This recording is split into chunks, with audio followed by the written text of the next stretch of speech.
Testing. Testing, testing.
I actually hate sitting up here. I feel so far away. I asked the staff if we could move the chair position down to the front row, but they said there's no room for the benches so that we couldn't reverse the order of the dais. But another day, another room.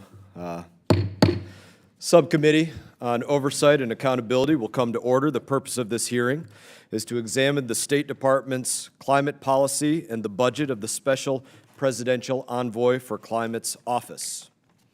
I now recognize myself for an opening statement. As we examine the State Department's climate agenda and budget, we are joined today by former Secretary of State John Kerry. Thank you for being here today.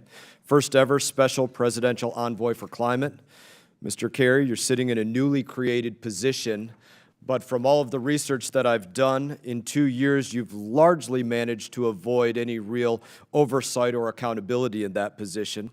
Now, my community cares about this as an issue. We sit on Florida's East Coast. We felt the consequences of environmental disaster. I'm a member of the Bipartisan Climate Solutions Caucus, a co-chair of the Roosevelt Conservation Caucus, and I believe that it's critical that we do work to defend our environment, clean air, clean water, public health. Protecting our environment is important. I don't know a person literally in Congress that doesn't believe that protecting our environment is important, but as you and I have discussed, and I've said this to you before, you can't worry about the efficiency of your home if you can't make rent, if you can't make your mortgage payment, and you can't worry about the emissions of your automobile payment, of your automobile if you can't make the payment on your car. You can't worry about the way America is electrified, or you have to worry about the way America is electrified as we look to the future to make sure that our electric grid can support the policies that are being pushed. And it seems in many cases like you are hell-bent on enacting policies not by votes through the House of Representatives and the Senate, but by fiat. Secretary Blinken has said that your leadership will be indispensable in weaving climate into the fabric of everything we do at State Department. Personally, I don't believe that climate should be the focus of every part of diplomacy, which is the job of the State Department.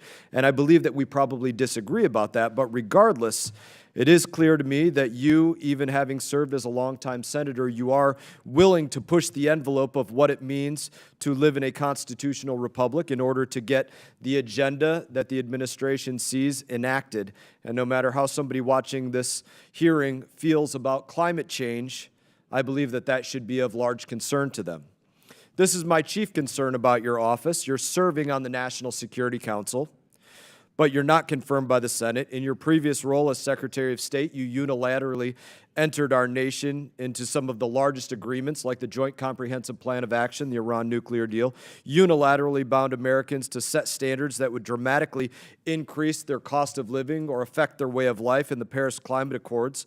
And I believe that speaks volumes about your overarching philosophy as it applies to governing and what you're doing now as what some people have called the climate czar.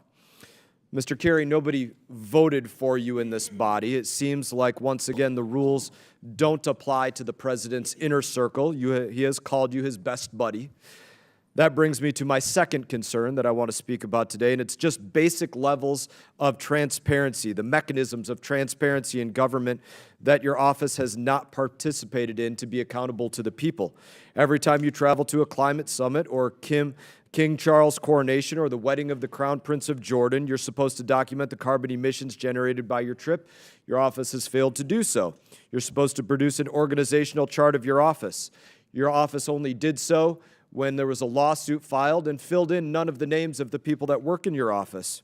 You ignore most congressional requests for documents, have ignored those from the House Foreign Affairs Committee and the House Oversight Committee for months. You're supposed to respond to FOIA requests, but claim that it would take years to produce basic budgetary information, in some cases not willing to release it until 2024. You're supposed to be clear about the work that you do on behalf of the American people, but you don't have a landing page on the State Department's website. I don't believe this is how you fulfill the White House's promise to bring transparency and truth back to government. And it is my assessment that you are afraid of the American people knowing exactly what it is that you are up to at places like the climate change conferences that you attend. You are headed off to COP28 soon. You've been to COP27 and other summits, and purporting to represent the United States of America, but you're not representing the United States of America's people, in my opinion. I believe that you are representing a far-left radical agenda. Those are my beliefs. But the truth is, because of the lack of transparency, no one really knows exactly what it is that you are representing. So in that, I'm going to turn it over to my colleague, Ranking Member Crow, or I don't know if you want to turn it over to Mr. Meeks first or not, but I will turn it over to you for an opening statement, my friend. Thank you, Chairman Mast, and thank you, Mast, and thank you to our witness, Secretary Kerry, for appearing here today. It is safe to say that I have a very different view of your work and this subject than my friend, Chairman Mast. I represent a district in Colorado, a state that has been shaped dramatically every year by changes to our climate. Climate crisis is real. There is no doubt about that. My constituents know that. As we sit here right now, millions of Americans are dealing with extreme weather events that are causing terrible, terrible disasters across vast swaths of our country. I agree that issues of helping our constituents pay their mortgage is important, but it's hard to pay your mortgage if your house is underwater. It's hard to pay your electric bill if it's 110 degrees for weeks and weeks on end, and that is the reality that so many of our constituents and so many Americans are facing. The climate crisis is going to have profound impacts on our water supply, on drought conditions that increase the risk of destructive wildfires and limit agricultural yields, and on infrastructure that's being damaged by heavy rains and extreme disasters every day. The growing reality for so many in Colorado is one of increasingly familiar to those across the nation, whether it be poor air quality from wildfire smoke, extreme heat, or massive flooding. The ramifications of climate change are widely felt. A changing climate has and will drive mass migration. It will exacerbate food insecurity, it will worsen health indicators, and it will challenge every government on earth to adapt to extreme stress on the goods and services they need to deliver for their citizens. This global problem then requires global solutions. Just as we have sat in this room and discussed the need to work with partners to counter Russian aggression, to compete with the PRC, and to provide aid across the world to those who need it, addressing climate relies on multilateral efforts, perhaps more so than any other. Securing more ambitious commitments from countries around the world is only one part of the puzzle. Our climate policies must also include the onshoring of supply chains for critical technologies and reducing our reliance on fossil fuels. As an added benefit, these policies will drive economic growth, strengthen industry, and create new jobs in the process. These solutions are necessary because climate change stresses not one system, but all of them. As a former Army Ranger and in my work in Congress through the Foreign Affairs and Armed Services Committee and the Intel Committee, I've directly wrestled with the national security impact of our changing climate. That national security impact may be the resiliency of our nation's bases. It can have on our existing infrastructure to withstand rising sea levels and extreme weather events. The question is, are we resilient in ensuring that we can sustainably defend our nation without delay or obstruction? The instability that climate change drives can also create new national security challenges beyond our borders. How will we respond to the millions of people across the world who lack sufficient food, clean water, shelter, medical care, functioning infrastructure, safety from conflict, and reliable good governance? The diplomacy that we need to meet these challenges head-on requires that we lead by example. The absence of our leadership would leave an open door for other nations, including China, to fill in our stead. I am very encouraged by this administration's efforts to recommit the United States to environmental protection and to bold multilateral engagement. The placement of the SBEC role at the cabinet level is a clear indicator to all that we are serious about making demonstrable gains on climate policy. The administration's reentry into the Paris Climate Accord, various executive orders on climate change, and review of environmental rollbacks sought in recent years show that we are pursuing evidence-based policymaking across the federal government at home and abroad. So I look forward to our witness speaking to these critical concerns and answering our questions to the best of his knowledge and ability, And with that, I yield back the balance of my time. Thank you, Ranking Member Crow. We're pleased to have the chairman and ranking member of the full committee with us, and so I will now recognize Chairman McCall for an opening statement. No, thank you, Chairman Mast, for today's hearing. And let me say first, before I get into my statement, that I am working on a project, International Conservation Act. We have about 10 billionaires that want to provide, in a very generous manner, money to help us with conservation, both wildlife conservation, fisheries from China, and the rainforest, which are the lungs of the planet. And this would be a 2-to-1 match with the USG. Those are productive things. I think these self-imposed mandates that China doesn't have to follow really makes no sense to me at all. But I want to thank you, Secretary, for being here today. I know it's not always pleasant appearing before Congress, but you will remember this. Well, on the Senate side, you remember this distinguished body for quite some time. Let me just start talking about China. And I know you're preparing for a trip to China, as I understand. Is that correct, sir? Yeah. And Yes, sir. as you know, we are in a global balance of power. Competition, great power competition. They've increased their aggression in the Indo-Pacific, especially towards Taiwan. I just came back from Taiwan 2 months ago, and I was greeted by an armada of battleships surrounding the island, an aircraft carrier, and 70 fighter jets conducting live fire exercises.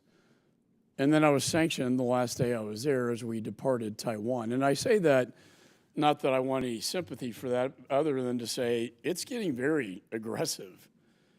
China is getting very hostile in the Pacific, and we need to take this issue extremely seriously. I hope you will talk to them about their aggression in the region as you talk to them about climate change. I believe they're the greatest threat to our national security. I think countering China and their malign agenda should be the top priority of the State Department.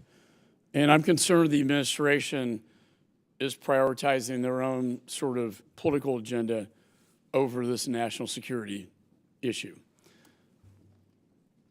When you look at China also, it's disturbing. They're not an honest broker when it comes to addressing emission reduction, as you know. They are held to a different standard than we are under the Paris Agreement. Yet they're the world's largest emitter of greenhouse gases and have shown no sign of relenting. They fire a coal plant up, pretty much every day, if not week.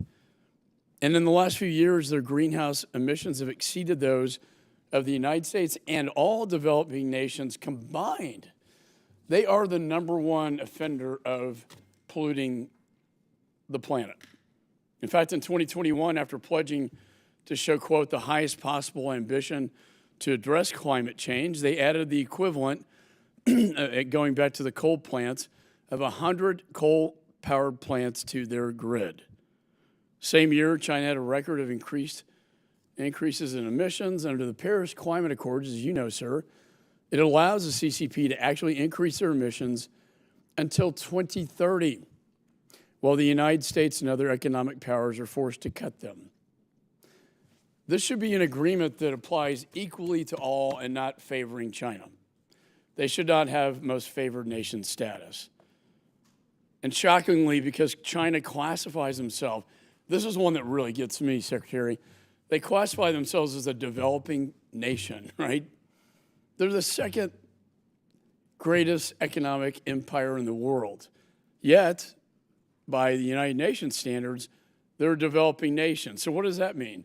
That means they're given deferential treatment in other international climate treaties. China's the second largest economy in the world. They're not a developing nation. And that also entitles them to World Bank loans at low interest or zero interest that they use then to fund their Belt and Road Initiative, where they get countries in a debt trap, rape the rare earth minerals, bring in their own workers, and then when they go into bankruptcy, guess who bails them out? The IMF, at the American taxpayers' expense. I don't know how you can negotiate with the CCP when they're knowingly abusing these global systems to avoid purposefully their emissions.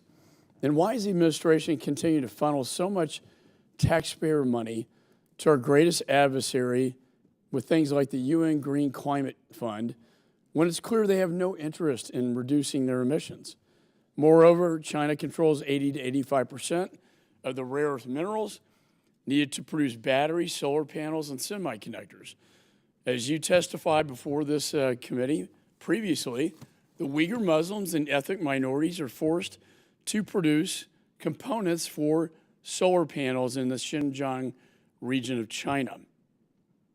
The Biden administration, rightfully so, has classified their actions against the Uyghurs as genocide. Genocide. Yet, sir, when I asked you a question the last time you appeared before this committee, and I'll wait till you're done with your little sidebar conversation, because it's important for you to hear this. The last time you were here, I asked you about the impact this genocide would have on your climate change agenda. And you replied, well, quote, life is full of choices, end of quote.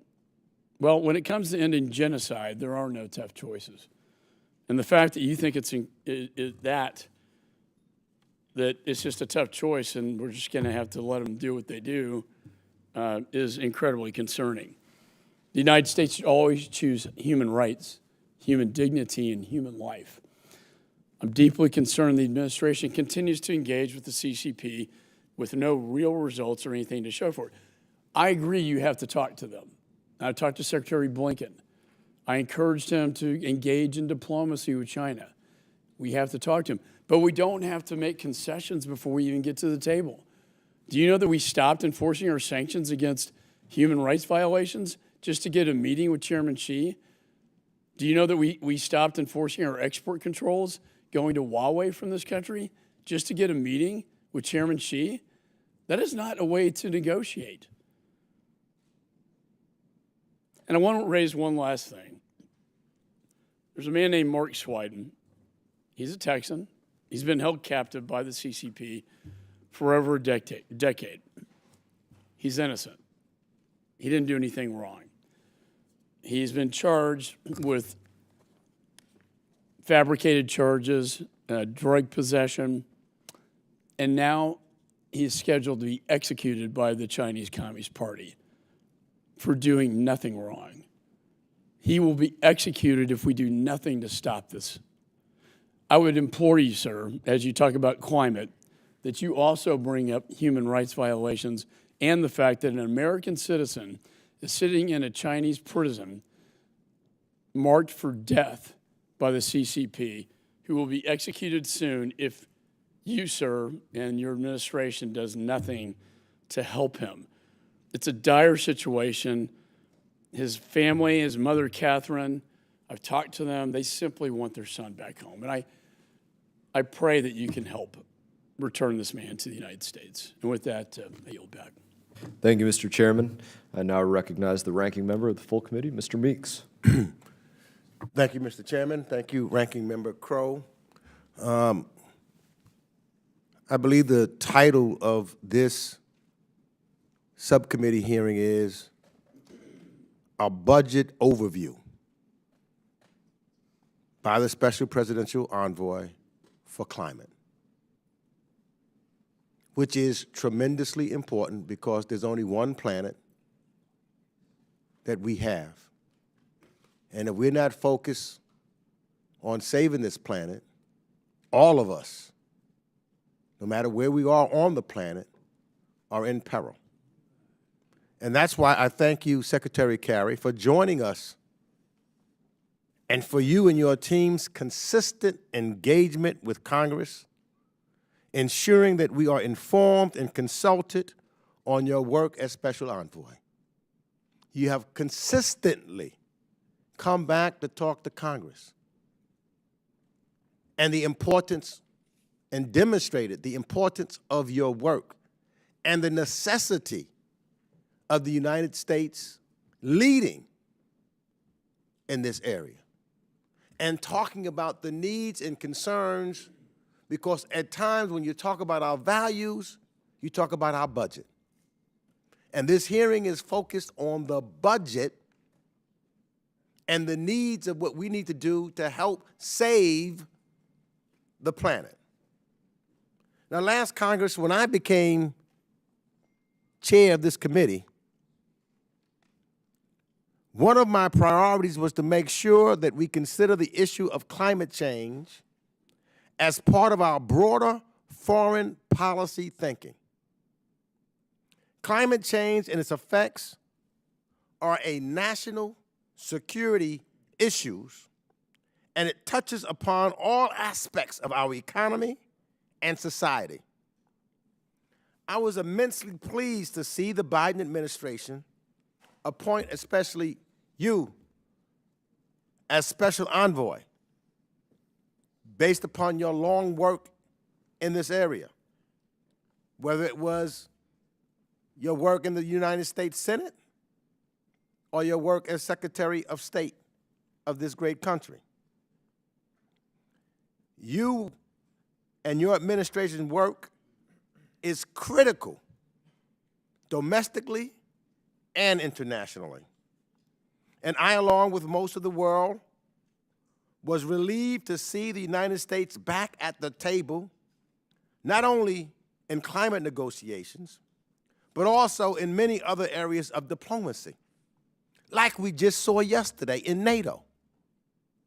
Not calling NATO irrelevant anymore as others had, but showing the importance and significance of us working together in a diplomatic forum, staying together. That is how Ukraine has been able to survive this long. Unity, leading, and bringing us back. Because the lack of American leadership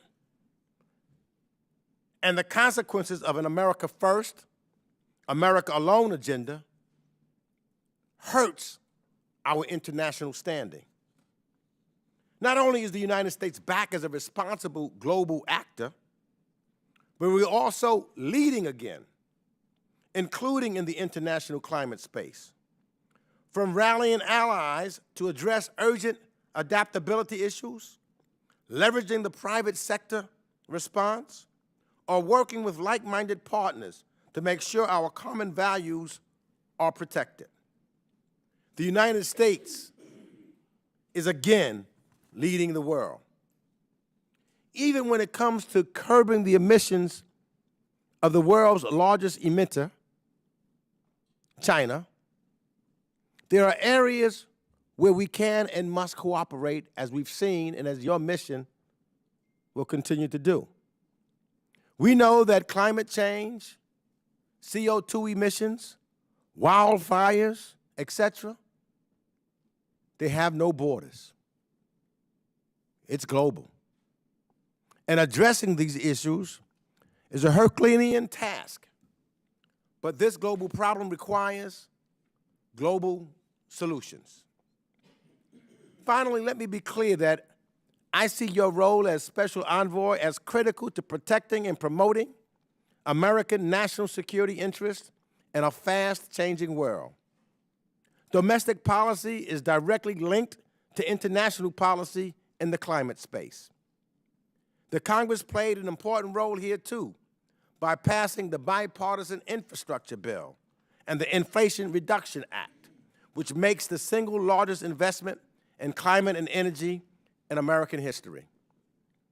How we prepare for the transition to a green economy will have ramifications for all Americans, whether you're rich, whether you're poor, whether you fall within the middle class, whether you live in the East, whether you live in the West, whether you live in the North, whether you live in the South, or whether you live in Middle America. We see the effects of climate change affecting everyone. And it will affect future generations. So the United States can lead the way. And I conclude by saying thank you, Mr. Secretary, for your service. And I look forward to continuing to work with you and your team on addressing this critical challenge to save this place that we call Earth. It's the only place for all of human beings, whether you like someone or don't. We share this planet. If we don't save it, if we don't do the things now, then God help us all. Thank you for your work, and I yield back. I ask unanimous consent that the gentleman from Texas, August Pfluger, be allowed to sit on the dais and participate in today's hearing. Without objection, so ordered. Other members of the committee are reminded that opening statements may be submitted for the record.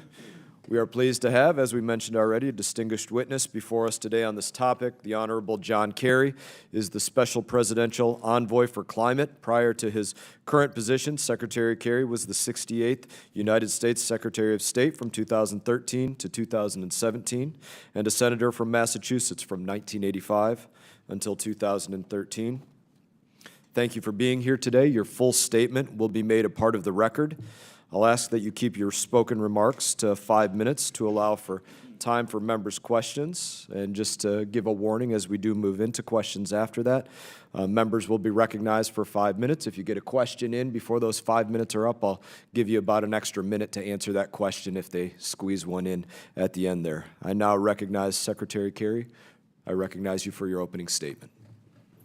Well, Mr. Chairman, thank you very, very much. Thank you for inviting me. Excuse me. I'm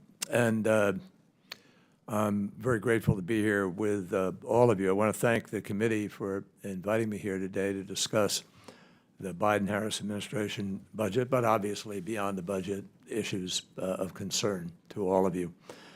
I would just, as a point of personal privilege, say that I want to thank the chairman and ranking member Crow and anybody else who served our country in uniform for that service. And I think it's fair for me to say that I recognize how much the perspective that you bring to the challenges of public life can draw on that experience. And I thank you for being here in that way.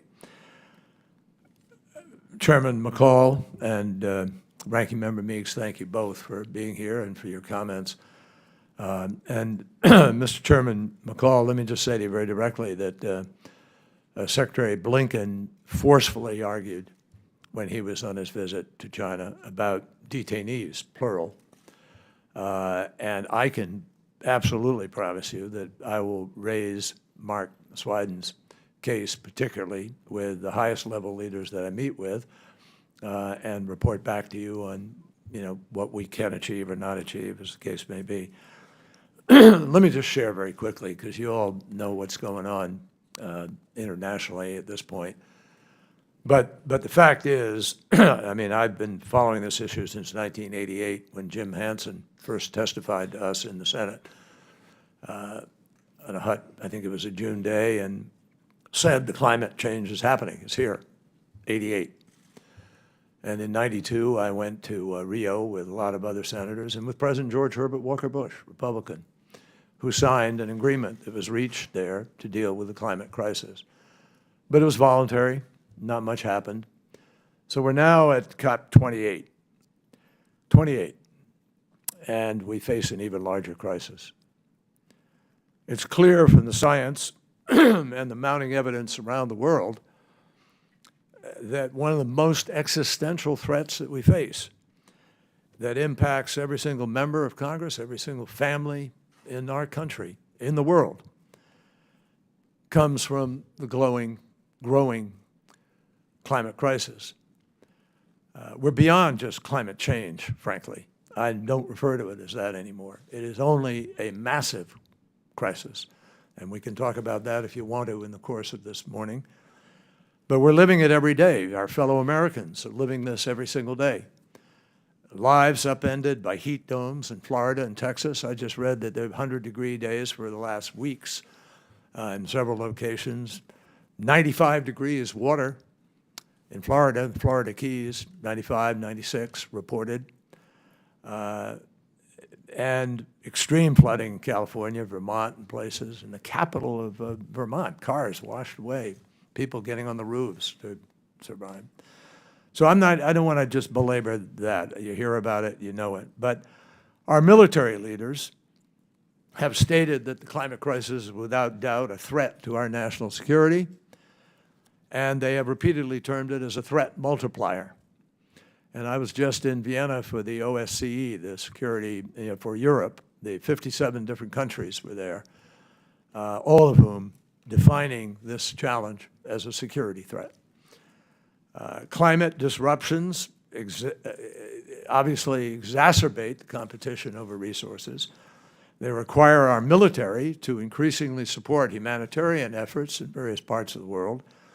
And here at home, taxpayers are feeling this in a growing way in terms of the extreme weather event, because every single extreme weather event comes with a big bill that we pay, not to invest in technology, not to advance new jobs in the sector, but just to clean up the mess, just to reconnect people to their electricity, rebuild destroyed homes and buildings. So with the devastation of this crisis, honestly, I will tell you, as a veteran of 28 years here in the Congress, I really don't understand. I just frankly don't understand why the opportunity of this crisis is not being seized more readily by everybody. Because just as the climate crisis is man-made, it comes from emissions that we don't capture, that we don't do anything with. It is from emissions. Everybody knows this. It's a scientific accepted fact around the world, and 190 countries are responding to that fact. But there is a massive opportunity, once-in-a-generation opportunity economically, which the IRA that passed is already carving an enormous path to prove to everybody. Already, the Inflation Reduction Act has created over 100,000 jobs, and in clean energy across the country. And along with the bipartisan infrastructure law, these critical investments being paired with diplomacy now, because the simple reason is no country can solve the climate crisis alone. This requires multilateralism automatically. If you didn't have an institution or some entity to make it happen, we'd have to invent it. Because if China doesn't, as you said, reduce its emissions, we're all in trouble. Russia, India, Indonesia, Brazil, Mexico, countless countries all need to step up and be part of this solution. So we have worked with the EU to launch the Global Methane Pledge, which has spurred 150 plus countries around the world to slash methane emissions, methane being 20 to 80 times more destructive than CO2. We built on the Abraham Accords to support energy integration and resilience in the Middle East. And finally, we've supported U.S. leadership and American companies on a new generation of nuclear energy, with Westinghouse winning the bid, which we helped work on, in Poland for 4 new plants, in addition to Bulgaria, where there's an additional plant being built. So every step forward that this administration has taken has been really to protect our national security, to strengthen our economy, and leave behind a safer planet for our kids and grandkids, and also to recognize that all of us have to be part of this solution. Also, every step we've taken is based on the best science that we can understand and determine. It's a matter of mathematics and physics, not politics, not ideology. It is a response to the science. So that's one of the reasons why I am headed to the People's Republic of China this weekend, to engage in candid conversations between the world's 2 largest economies, and because every step forward depends not on one country acting alone, but acting all together, helping to push the rest of the world to do what we need to do to win this battle.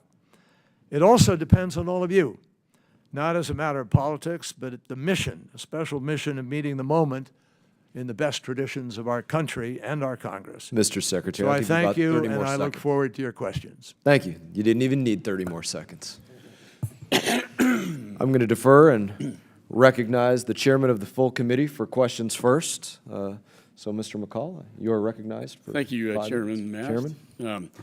Let me say first, I always like to start on a positive note. I think, look, we all recognize we have a problem. We all want to save the planet. I think we just probably disagree on the way to get there, right? And I don't like the idea of holding China to a different standard than the United States. And that, sir, will be your great challenge when you go to Beijing, is trying to hold them to the same standards of the United States. And I think that's what the American people want and what the American people deserve. If I could go back to what I said in my opening statement, this just continues to baffle me that the second largest economy in the world is somehow treated as a developing nation for purposes of the United Nations Charter. And it's a self-designation. They self-designate that they're a developing nation. So what does that mean? That means they're in the WTO. That means they're given preferential status when it comes to World Bank loans. At sometimes low interest, sometimes zero interest loans, that then they turn around and use at usurious rates to get truly developing nations in a debt trap. I think that's not only wrong, I think that's immoral. But then they extrapolate this argument, this logic, to climate change. They say, in their own words, they say China has said its carbon emissions should peak by 2030, and I assume that's why you're holding them to this 2030 standard in the Paris agreements. But then they say they decline with the goal of reaching carbon neutrality by 2060. Not 2030, 2060. And why do they say that? This is where it gets really amazing to me. I'm an attorney by trade, and words matter. The country, the world's largest carbon emitter, has argued that it is still a developing economy and should not be held to the same standards as developed countries in reducing carbon emissions. My question, sir, is very simple and very straightforward, and I hope you will give me a good answer to this one.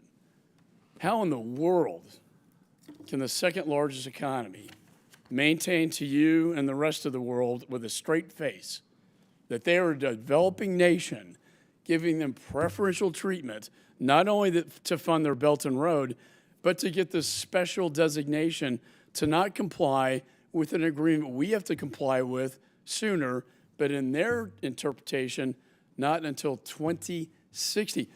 And sir, I'm not saying this to make anybody feel bad or be argumentative, but as you make your case to the American people, they don't understand this. If I talk to my constituents back home and say, yeah, Secretary Kerry's going over there trying to save the world, and it's great, but hey, guess what? China doesn't have to comply till 2060 because they lie and say they're a developing nation, self-designated, and guess what? The United States, we got to comply almost immediately. The American people understand fairness, and honestly, sir, they do not see this as fair. I can't disagree with that. They do not see it as fair because a lot of people are concerned about this differential in the designation. I'd just call your attention. Let me just, first of all, I wanted to thank you for the shark fin sales elimination, which has really had an impact. I've been passionate about the oceans for years, and we've had the ocean conferences, and that was one of the big issues that we had there, and that's a major step, so thank you. And also, I greatly appreciate the U.S. Foundation for International Conservation Act, Senator Coons, Senator Graham, et cetera. I think these are important steps, and they show what we can do on a bipartisan basis. With respect to this developing, it should confound anybody at this point in time. And it's one of the topics. I've raised this with my counterpart in China and others. Now, we are at a point in the process of the meetings that are annual under the UN process where there's going to be a revisiting to that within that process. I think it's next year. And we've already been talking with people because we're going to need to find a way to put more money on the table, concessionary funding, in order to attract some of the private capital that is necessary. Because in the end, no government's going to solve this problem. This is going to be solved by the private sector. And the private sector is already massively engaged. We have a record amount of money moving into venture capital. We have a record amount of money that is targeted for investment, but won't deploy without our ability to be able to reduce some of the risk, which is something my office, our office, has been working on very, very diligently. And I know my time's, before the chairman gavels me down, I don't like to be gavelled down. I'm a chairman, so.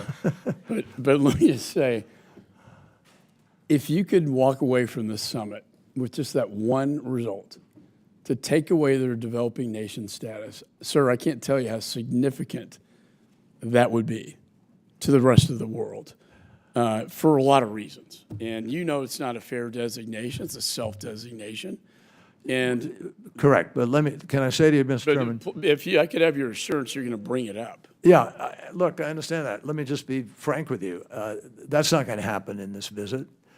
It's just not a mechanism or a rationale. It's just not going to happen in this visit. But the Chinese government understands that this is a growing issue of concern. And I just respectfully would say to you, this comes out of, I mentioned 28 COPs, and I've been to too many of them. And way back in 1997, when we had the COP in Kyoto, the Kyoto Agreement was reached, and it just couldn't work because it was mandatory. And a whole bunch of people said, with understandability, we're not going to do that if the Chinese aren't going to do that. So what's happened is we've been deadlocked until Paris. Paris, the breakthrough in Paris was, okay, let's not continue to do nothing because of this designation issue. Let's at least get every country to agree to sign on to something. And what's happening is, around the world, this has had impact. And it's actually working better than you might think, but not yet addressing the question you've raised. Thank you, Chairman. I now recognize Ranking Member Crow, who I believe will recognize Ranking Member Meeks. Yep, we're following the protocol. I recognize Ranking Member Meeks. Sounds like spies like us, right? Doctor. Again, I thank the chairman and the ranking member for allowing both the chairman McCall, and myself to ask our questions and be able to make opening statements. And I think that where I wanted to go was right, which you were talking about when you dealt with the Paris Agreement. I was at several COPs myself, and the last one in particular, because as I look at this, it's the United States, but it's also the rest of the world. And so I'm interested in making sure, and I'm an admitted multilateralist, I feel that we've got to look at it and make sure that we're engaged with our allies and friends, and even at times our adversaries, to get things done and to accomplish things. So I was curious to see what your answer would be now that the Biden administration has re-entered into the Paris Agreement. What kind of response have you gotten from our international partners that we are back into it? Whether we, and because I think collectively we got to deal with China, collectively we got to deal with other emitters like ourselves. How have you been received, and what do you think that to the benefit of us re-entering? Well, Mr. Ranking Member, without patting ourselves on the back too much, I do want to say that President Biden's immediate reentry on the day of his inauguration and creation of this particular office and the commitments he's made, the fight he has been fighting to get the Inflation Reduction Act passed. It's an historic piece of legislation. Just today, before I came in here, ExxonMobil just announced a purchase, but also a focus on accelerating the capture of emissions. And he point blank said, this is happening partly because of the Inflation Reduction Act.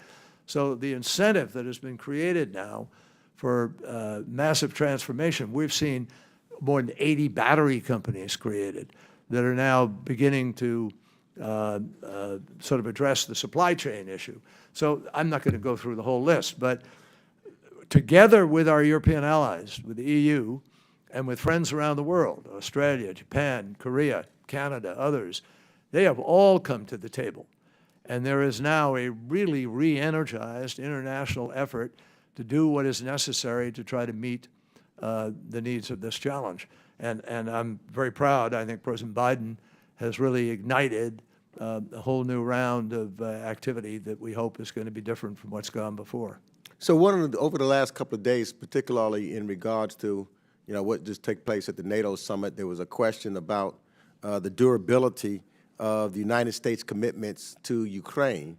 I'm wondering what, if any, the questions that you've had with allies with reference to the durability of the United States commitments to the issue of climate change. I want to stop saying climate Mr. Ranking change. Member, that is a great question and very, very relevant because I hear it all over the world.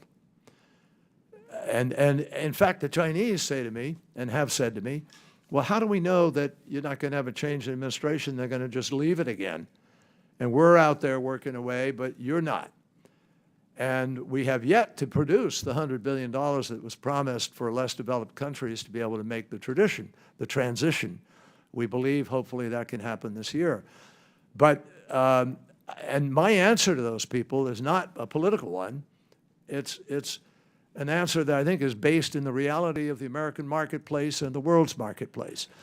CEOs of major companies that we're proud of in this country, Google, Apple, Microsoft, Salesforce, Boeing, FedEx. I can run a long list of Fortune 500 companies, all of whom are now in this transition, changing their fleets to electric bus, to electric trucks, moving forward. Ford Motor Company, General Motors, have joined our First Movers Coalition. They are buying green steel where they can find it for the making of their cars in order to send the market a demand signal. And you also have, as I said, Ford and General Motors are transitioning so that by 2035, they hope 100% of the cars they're making in America will be electric. That's happening not because the government mandated it, because they see that is the future. And oil and gas companies and others are changing into energy companies and beginning to move. Now, that takes us down a path. Maybe we'll talk about it later. But I just want to emphasize that people think this is now, you can't reverse it. It's irreversible. I believe that personally. I am convinced we are going to get globally to a low carbon, no carbon economy globally. What I'm not convinced of, that we will do what the science says, which is get there in time to avoid the worst consequences of the crisis. And that's what they challenged us in 2018. They said, you have 12 years within which to make decisions that will avoid the worst consequences. That's what we're doing in our international diplomacy, trying to accelerate those decisions and accelerate the marketplace. We're not doing command and control. The Inflation Reduction Act is not a command and control act. It creates incentives. But businesses are making their own decision that that's worthwhile, and the market is going to be there, and they want to be there. Thank you, Ranking Member Meeks. I now recognize myself for 5 minutes. Again, I want to go back to my opening remarks. I want to talk about some of the lack of transparency and just say, Secretary, number one, can you direct me to your website, your landing page, your About Your Office section, mission statement section of your website? Well, I have a state.gov/whatever. I can direct you to the CN, the congressional notice, which had a very detailed chart that I have here, which lays But out every our office. consular, every bureau, they have a website, tells about their mission statement, everything. Do you have that at state? Because I couldn't, honestly, myself and my staff, we couldn't find that. Well, we certainly have location. If y'all find it, get it to us. We use Love the to have it. we use the State Department website. So you use the states, but you don't have your own landing page on state that says about you, your mission statement, you name it. We Check. I want to move on to some other levels of just what's going on with the hierarchy in your office. As I said, 2021 FOIA request. Your office replied that you wouldn't get back to it until about 2024. It's 2023. We'd like a few answers. Now, I'm not going to ask for every one of these, but I would love to know the names of the individuals that actually answer to you. Who are the ones that directly answer to you, so we can know a little bit about it at your office, and then we'll give this chart to somebody in your office, and maybe they can fill out the rest of the names while you're here answering questions for us. It would be very helpful. Who is your Deputy Envoy for Climate? I have two deputies, and they are well-known. They're very experienced people, Rick Duke and Sue Biniaz. But I'm not going to go through all the names Rick Duke here. and who? Mr. Chairman, Sue Biniaz, who's one of the most experienced negotiators in the world. Is Mr. Chairman, your let me just say to you, principal deputy? Mr. Chairman, I'm not going to fill them in here in this way because that would be a violation of our process within the State Department. You're not going to tell us who's I'm not working going in to your go office. through them by name because that is not the required process of the State Department. Who's the principal deputy for Climate in your office? As I just said to you, Mr. Chairman, Who's the chief of staff? I am going to go through the normal process. Now, an algorithm kicked out that date, the one you're referring to. I'm not going to a argue human about being. it, Mr. Kerry, Secretary Kerry. I'm not going to argue about it. You said you're not going to answer. You're not going to answer. It's par for the course. No, I'm like gonna I said, there answer was a through FOIA the request. process. 2021 said it wasn't going to be answered until 2024. I'm not going to spend my time arguing about it. You said you're not going to answer now. Mr. Chairman, I'll don't accept just it. cut me off. What I'm trying to do is tell you I'm going to follow the process of the State Department, which is normally followed. Where there are circumstances requiring that someone know who the person is, the State Department has complied and done that. Every office, Where every there is consular, not a every bureau, requirement they have a that they- hierarchy. You where go there into the is not a military base, requirement- it says Joe Biden, it says the secretaries, it says there's a hierarchy. This is standard practice for government. We I'm not have gonna argue that it's presented not standard with the practice. You've been it congressional long enough. notification, I want to the point another creation of arrow on this my chart office. here, Mr. Secretary. We Can you just help presented us out? that Do answer. you answer to the executive office of the president, or do you answer to Secretary Blinken? Because I have emails I from directly directly to the President of the United States, but directly with- to the president. That is correct, but with Secretary Blinken, completely informed and aware of everything that But we're you don't answer to Blinken. Thank you. It's good. We just need to know for basic levels of transparency and understanding how this works. I want to go to a couple of questions on policy. It was said by my colleague, global problems require global commitments. And I want to go to some of the global commitments that you might be looking at in COP28 that were looked at in COP27. And I want to understand if you're committing the United States of America to these policies or yes or not. I'm going to just let you know these are simple yes or no questions. I know you've researched them well. I've researched them well. We don't need an explanation of them here. So just number one, cross-border carbon trading. Are you planning at COP28 to commit, this is the number one issue there along with climate reparations, do you plan to commit America to cross-border carbon trading, as my colleague put it, in global commitments? There's no current proposal or plan that's been agreed to which would require us to do that. Do you plan on working on a global plan for cross-border carbon trading? We're exploring with a lot of countries what the various approaches might be, and President Biden has charged us to examine cross-border adjustment mechanisms in order to understand how we can deal with the question of very carbon-intensive produced goods coming into our country where our folks are trying to reduce I'll emissions. put yes, but say it's a maybe because you didn't answer completely affirmatively. I'm going to ask one more question. Well, then though, you make this a in my game. time. If you're turning that into yes when I didn't say yes, you're playing games, You Mr. said it's Chairman. a maybe. You didn't say no. I You didn't. say- Well, why don't you create a maybe and put it up there? Next time I will create a maybe. We'll put it in yellow. We'll put the yes in green and the no in red, and we'll put a maybe in yellow. Next time we'll do that. I do want to get to one last question. I'll give you a little extra time, Ranking Member, and that's on this one because I know it's another major priority for COP, and that is, are you planning to commit America to climate reparations? That is to say, we have to pay some other country because they had a flood or they had a hurricane or a typhoon or a wildfire. under no or something. circumstances. Very good. I'm glad to hear you say that. I do have a no. Why I'll don't put it you up create there. an exclamation point beside it too, so you can get. I will write in an exclamation point for you, Okay. and I'm glad that we have agreement on that. I don't know if my black pen will work. We'll see. There we go. There's your exclamation point. Ranking Member Crow, I yield you 5 minutes. Thank you, Chairman. Secretary Kerry, I'm not planning to game show this. I don't have a board because that's good theater, but it's not good legislating, and it's not necessary oversight in my view. Nor am I going to ask any member of this committee who their scheduler is, who their comms director is, who their staff assistant is, because that's not how this works. And we all know that, actually. And before you were cut off, I believe you were about to say, and I'll give you an opportunity to actually complete what you were going to say, that you're going to follow the regular process and respond to the chairman's questions. Is that accurate? Yes, not only are we going to follow it, I believe that about 600 pages were delivered yesterday or the day before yesterday in answer. Look, there are a lot of requests that come in. There's a massive amount of requests and a very small office.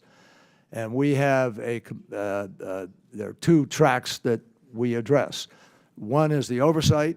We have oversight committee, oversight personnel. They are the ones who are responsible for that. I don't literally touch that. It goes directly to that office. The second track is through the FOIA track, where there is a formal process with an office in the State Department for FOIAs, and they are responded to as fast as they can be. So, you know, if we could, I think our staff budgets were cut last year, not to mention, if we could get additional funding, we can have people speed it up. Yep, I appreciate that, and I, for one, have found you and your office to be nothing but transparent and forthcoming and cooperative, and there's no doubt in my mind that you'll continue to do that. But this is serious stuff, putting aside the graphics and the back and forth here, and there's very serious strategic competition at play, because the People's Republic of China is moving extremely aggressively in areas of the global south, South America in particular, and engaging with countries. They're trying to move them into their sphere of influence on the issues of climate, on the issues of resiliency. I've had a lot of discussions with leaders in South America who said, you know, we'd love to partner with you on this, but you're not coming to us as aggressively as China is in some instances. So could you just speak to the importance of the United States in leading on this and continuing to double down on this issue from a strategic competition perspective? Well, this is the largest, this opportunity to transition to clean energy is without doubt the largest economic opportunity the world has seen since the Industrial Revolution. Bigger by far, even not necessarily in impact, well, I'm not even sure I can say that, with respect to the technology revolution, because technology is going to be a critical component of what's happening. You've got huge investments taking place in green hydrogen, huge investments taking place in direct air carbon capture. A major company, Occidental Energy Company, is pursuing that, all in on direct air carbon capture. Others are trying to do other forms of capture and utilization and storage. Batteries have made remarkable progress. That's going to continue. The cost of solar and wind is now almost literally negative. I mean, it's come down so far that it is, you know, almost the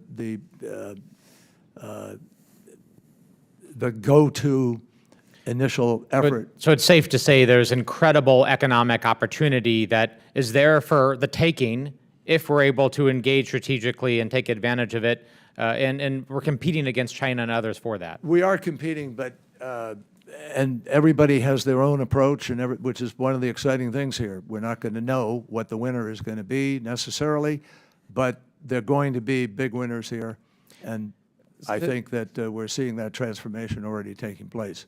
And in the limited time, I want to push back on this fallacy, as I believe it, that it's a sign of toughness. Some people will think that it's a sign of toughness and strength to walk away, to quit talking, to quit engaging, even if we have areas of mutual interest with some countries, of which we have very real concerns and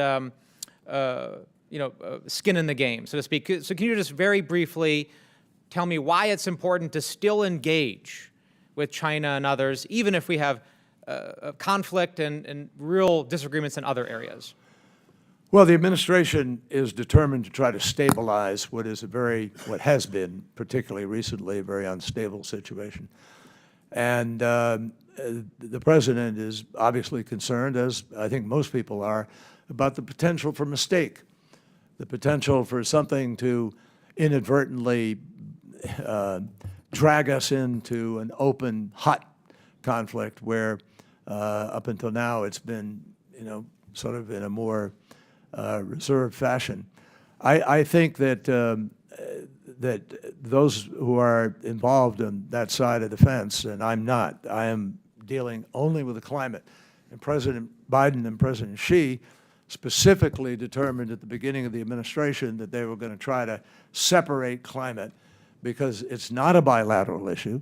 It is a global, universal issue which threatens everybody on the planet, and we don't want it to become the hostage of some of these other tensions, all of which are real.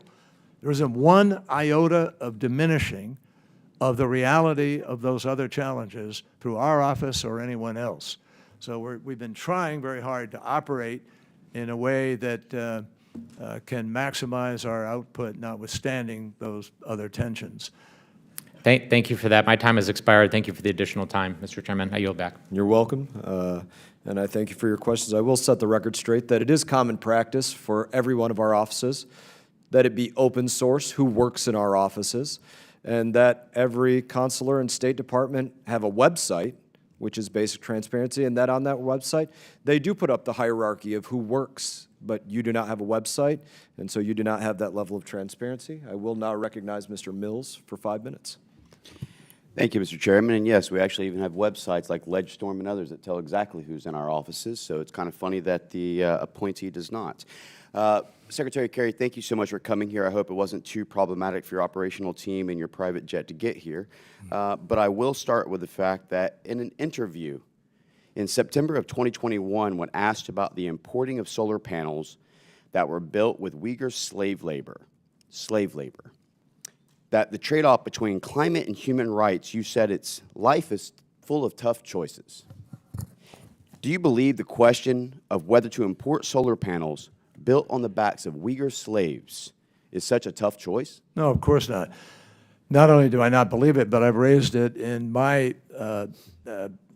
my meetings over the years, raised it consistently as Secretary of State, as Senator.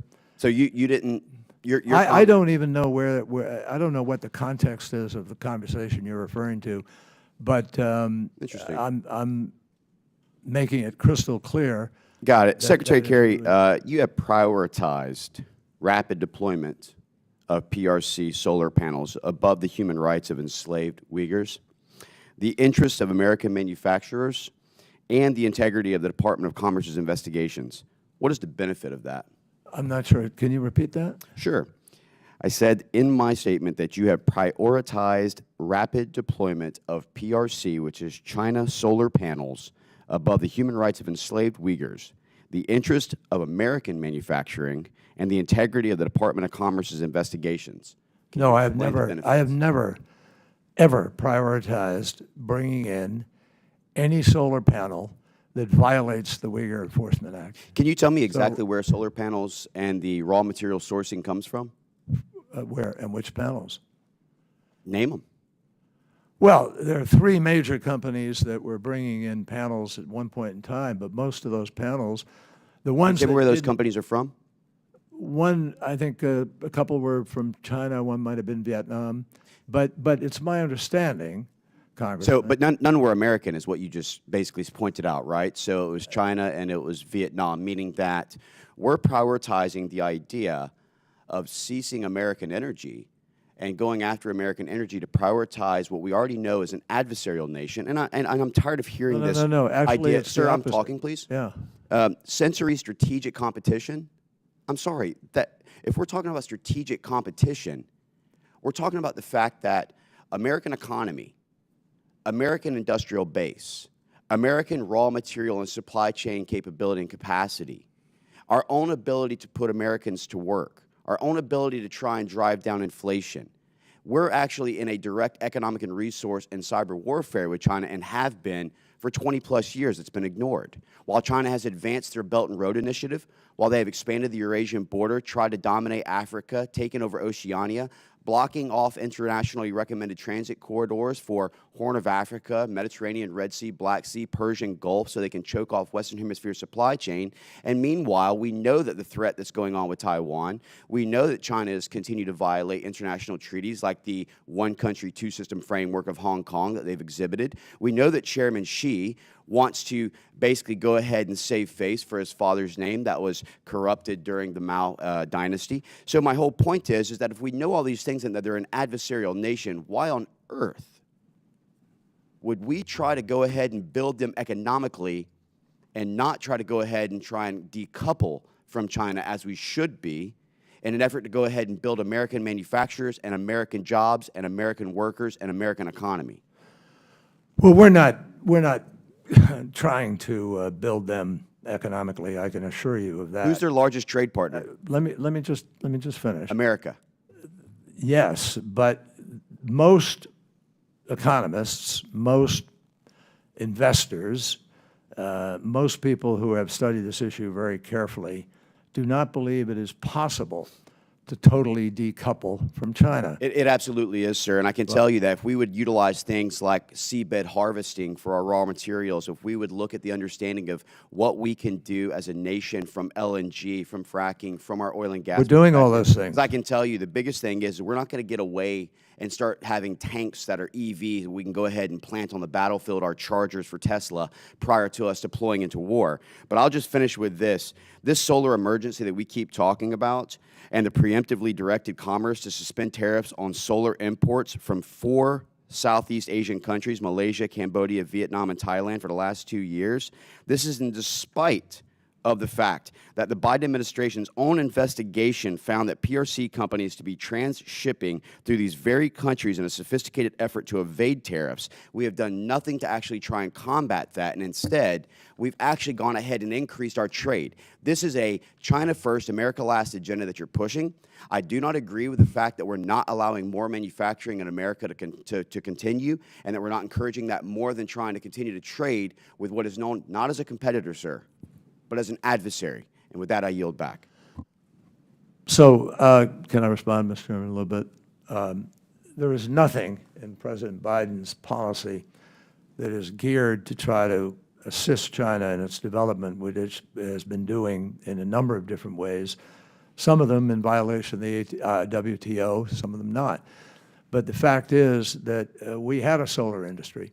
Germany had a solar industry, and China dumped for a number of years, and we lost those industries. Now President Biden's trying to get them back. That is the entire purpose of the Inflation Reduction Act, and it's working. It is creating a new supply chain here in our country. In addition to that, the Uyghur Act is being enforced. It's being enforced, and there are countless panels not coming into our country because the border and customs folks have been enforcing that act. So I just don't agree with your facts, which began with the presentation of one of the most outrageously persistent lies that I hear, which is this private jet. We don't own a private jet. I don't own a private jet. I personally have never owned a private jet. And obviously, it's pretty stupid to talk about coming in a private jet from the State Department up here. Just honestly, if that's where you want to go there. Believe me. Chair now recognizes Mr. Kim inflation for is 5 down. minutes. Chair now recognizes Mr. Kim. Okay, thank you, Mr. Chair. Secretary Kerry, thanks for coming on over here. And I know you've been peppered with a lot of different questions about China on a range of different issues. I guess I just want to ask you, what is your agenda? Well, you know, with regards to this trip coming up forward in a couple of days, I think it'd be helpful for this committee to just hear directly from you, not just about all these other issues, but what are you trying to achieve? What are you trying to raise? What are you hoping to focus on? Well, because we've been interrupted several times over the course of the last year, we haven't had as much engagement as we did in the last 6 months anyway. But what we're trying to achieve now is really to establish some stability, if we can, in the relationship without conceding anything. There's no concession. I'm not going over with any concessions. What we're trying to do is find ways we can cooperate to actually address the crisis. Because China, as the world's second largest economy and as the world's largest emitter, is critical to our being able to solve this problem. It would be malpractice of the worst order, diplomatic and political and common sense. Are there certain issues that you feel like right now can be places where that conversation We build up? hope, that's a good question, Congressman, thank you. We hope that we can make some progress on a number of areas. Methane is particularly important for our cooperation. China agreed to have a methane action plan out of our prior talks in Glasgow and again in Sharm el-Sheikh. We hope that that is something we can make progress on. We hope we can make progress on the transition away from coal. Coal is the dirtiest fuel in the world, and emissions that are not captured from coal are the worst cause of the warming of the ocean and the torrential downpours that we see now that come because more moisture rises because of the heating of the ocean. 90% of the warming of the earth goes into the ocean, and now we're seeing exactly what happens with these floods as a result of that increased moisture. I mean, there's a clear scientific tracking of relationship here. What we want to do is find ways to see if China and the United States can advance the cause together for the rest of the world by accelerating rates of doing things, by increasing the deployment of renewables, by improving grid management. There are a host of things that we think are really worthy of conversation. And if we can make some progress on that, we think we can tampen down this edgy sense of competition, which could lead to a mistake, which takes you to a place you didn't mean to go to. You talked about methane a couple of times. We've also talked about COP28 coming up later this year. I guess I just want to get a sense for you. What would success look like at COP28? Or what are you hoping to see come out of that? I think that there are a number of things. First of all, COP28 already requires a global stocktake. That is, a evaluation of how the world is doing with respect to the promises that have already been made. Secondly, there will be an adaptation report, which will help to make a judgment about how we can accelerate adaptation for places that are really in jeopardy. Island states, vulnerable nations, they are the ones suffering the most, but they don't contribute to the problem, but they're suffering the most as a result of the problem. And then, in addition to that, there is the finalization of the fund that was created, the so-called Loss and Damage Fund, which is simply a recognition. It does not have any liability in it. We specifically put phrases in that negate any possibility of liability, but it is there to try to help some of these vulnerable, less developed areas from the problems that they're facing. Now, in addition to that, we want to see global raising of ambition. Everybody has to try to reduce emissions faster. We have set a very ambitious goal under President Biden's leadership. We're at 50 to 52% reduction in emissions, hopefully. We believe we're on track to be able to do that, even though they've gone up slightly in this past year. What's happening right now in terms of new technologies coming online, in terms of the reduction of coal, in terms of the capture of emissions and so forth, we're at least able to turn the corner and begin to reduce rather than increase. And we think we can meet the targets that we've set, which can help keep 1.5 degrees as the limit of the warming of the planet. Thank you. Thank you. Mr. Chair, I yield back. Thank you. And I will now yield to Mr. Moran for 5 minutes. Thank you, Mr. Chairman. Mr. Secretary, you said earlier, this is a quote I wrote down when you were answering a question from one of my colleagues. We have 12 years within which to make decisions to avoid the worst consequences of climate change. In regards to that quote, then my question would be, what is the U.S. doing to force China to reduce its CO2 emissions? Well, the 12 years, first of all, was set by the scientists. It's not my number, it's their number. They say that's the framework. Regardless, you adopted that as truth today before the committee. I adopt the best science in the world as a good guidepost for good governance. So, And I think that's what we need to exercise. Now, if you're the let me special answer your question. envoy on behalf of the president working on climate issues, and you take the position that we have 12 years within which to make decisions to avoid the, quote, worst consequences, then what are you doing to force China to reduce its CO2 emissions? Well, I'm going there to start with, but I'm not sure that that presence alone is enough to force them. But we're I agree certainly with that, it's a reasonable question. I mean, you've been asked to do this. I didn't ask you to do it. The president asked you to go abroad and to have this conversation with China. And so I want to know, what are we going to do to twist their it's the arm use so of they the do word force. I think that it's important to have a dialogue about how you can both reach agreement to do replace things the that are word force sensible. with influence? What are you going to do to influence China to reduce its CO2 emissions? Well, we've had very successful rounds of meetings with them and have moved significantly. China, let me give you an idea of what China is doing now in response to some of the pressure that I think has been evident. What They I are, want to get real specific about actions you're going to ask them to do. What actions are you going to go to the table? Well, we're and say, looking at the "We need CBAM. you I to do told this"? you. We're looking very closely at the CBAM, as is Europe and other countries. We're looking at other ways to be able to try. But our preference is to have China say, yeah, that makes sense. But Let's see China hasn't, because in the past decade, as you know, we've reduced emissions here in the United States, but in the same time frame, China's emissions have increased. All the while, they continue to say, we're working on it. And all the while, you continue to go over there and ask them to work on it, but we have not seen real deliberate action on their part to match the U.S.'s efforts in this regard. Is that correct? We have actually seen some action which isn't evident to everybody because people, they don't advertise it. But I'll tell you what's happening. Let me just answer your question. China is manufacturing and deploying more renewable energy than all the rest of the world put together. That's what they're doing. China right now has about somewhere in the vicinity of a couple of thousand gigawatts, but they're now going up.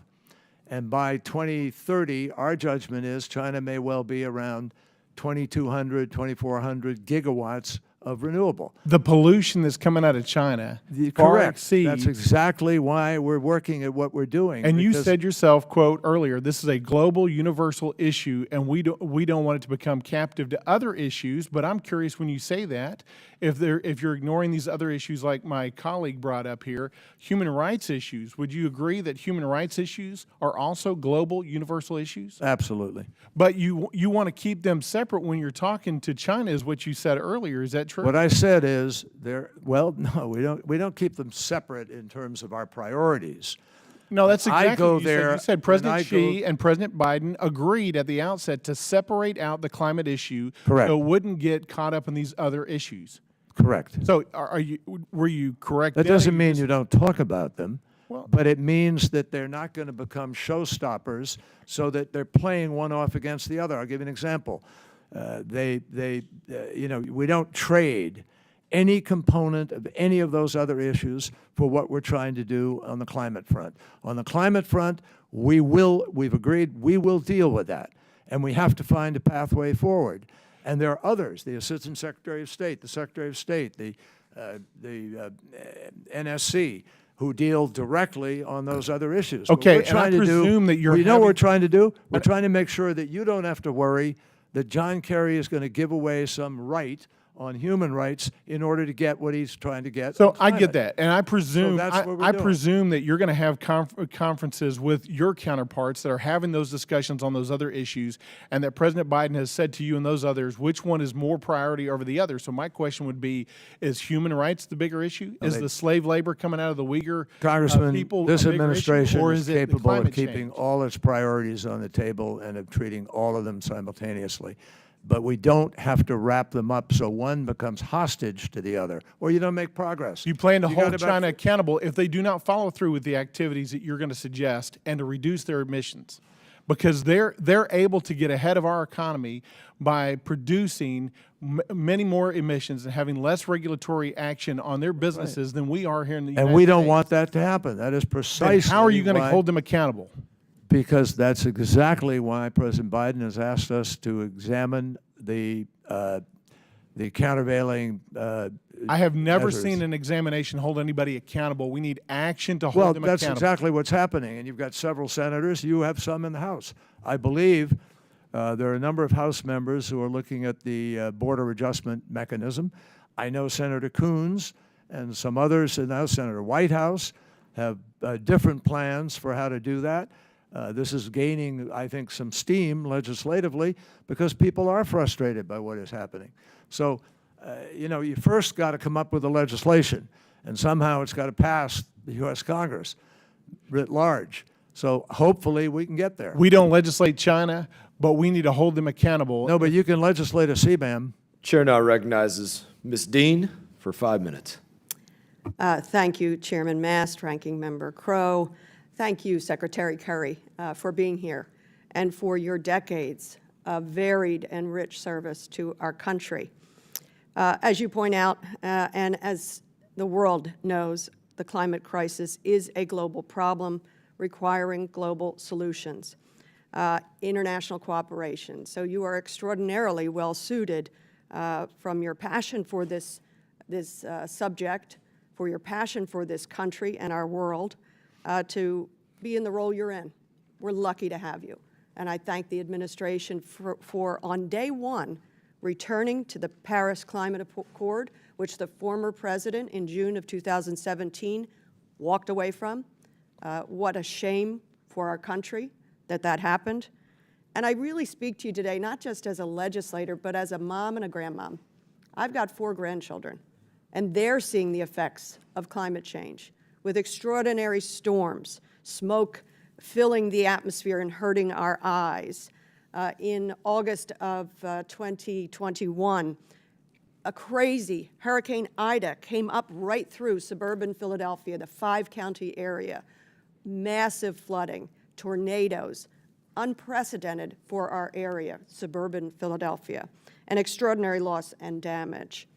I want to just draw a contrast because I absolutely share your opening thoughts about the opportunity in this moment, the absolute challenge of it, the crisis in front of us on so many fronts, but today we're talking about climate, but the unbelievable opportunity. I have the honor of serving on the Regional Leadership Council. We're working directly with the administration for the Invest in America bills to bring these investments to every single one of our communities. You pointed out the investments, the historic transformational investments through IRA and infrastructure. Could you give us a little more detail? The Inflation Reduction Act dollars, those transformational dollars, as well as the bipartisan infrastructure bill, and what this massive investment, and I contrast this with the last administration, never got any of these things done, never dealt with climate, just pulls out of the accords. We got massive legislation passed to make a difference for my grandchildren and their children. Can you emphasize some of those investments we need to make? Well, the investments we need to make, happily, thank you, Congresswoman, I appreciate the question. The investments that need to be made are being made as a consequence of the Inflation Reduction Act. And there's a certain irony in it. The estimates are right now that about $338 billion of the targets of that act are being distributed in what are called red states, and there's about $180 billion that is going to what are called blue states. So the vast largest benefit is going to parts of the country where you have skilled workers who were in other forms of energy production who can readily be available and transition into the new technologies, whatever they're going to be, whether it's direct carbon capture or building out a storage capacity. I mean, frankly, one of the beauties, I think, of that particular piece of legislation is there's no one winner. It doesn't pick a winner. What it's doing is creating incentives so that people can go out and make their own decision about where they think the best opportunities are going to be. So a lot is happening right now. We have about 2,000 gigawatts of renewable power that is just queued up, waiting for approval. And what we need to do is find a way to bust that out. get it through the queue and approved, because that's going to generate even that much more energy and clean energy for the country. So that's one example of what's happening with it. I want to pick up on that irony. It's not lost on any of us where these investments will go. They will go out with equity, not going out following the votes or the lack of votes that came for these massive transformational, generational changes. I want to just take you to some of the opening statements, and I wonder what your reaction was. I think at some point someone called you that you were carrying a far-left radical agenda. I have to admit to you, if anybody thinks it is radical to care about the protection of this planet for future generations, sign me up. It reminds me of Martin Luther King in the letter from Birmingham jail when he was called a radical and an extremist. He said, wasn't Jesus a radical for love? So I embrace the term radical whenever I'm attacked that way, when I'm focused on something so worthy. What are your thoughts? Are you embracing some far left radical agenda? Well, thank you for the opportunity to hang myself. I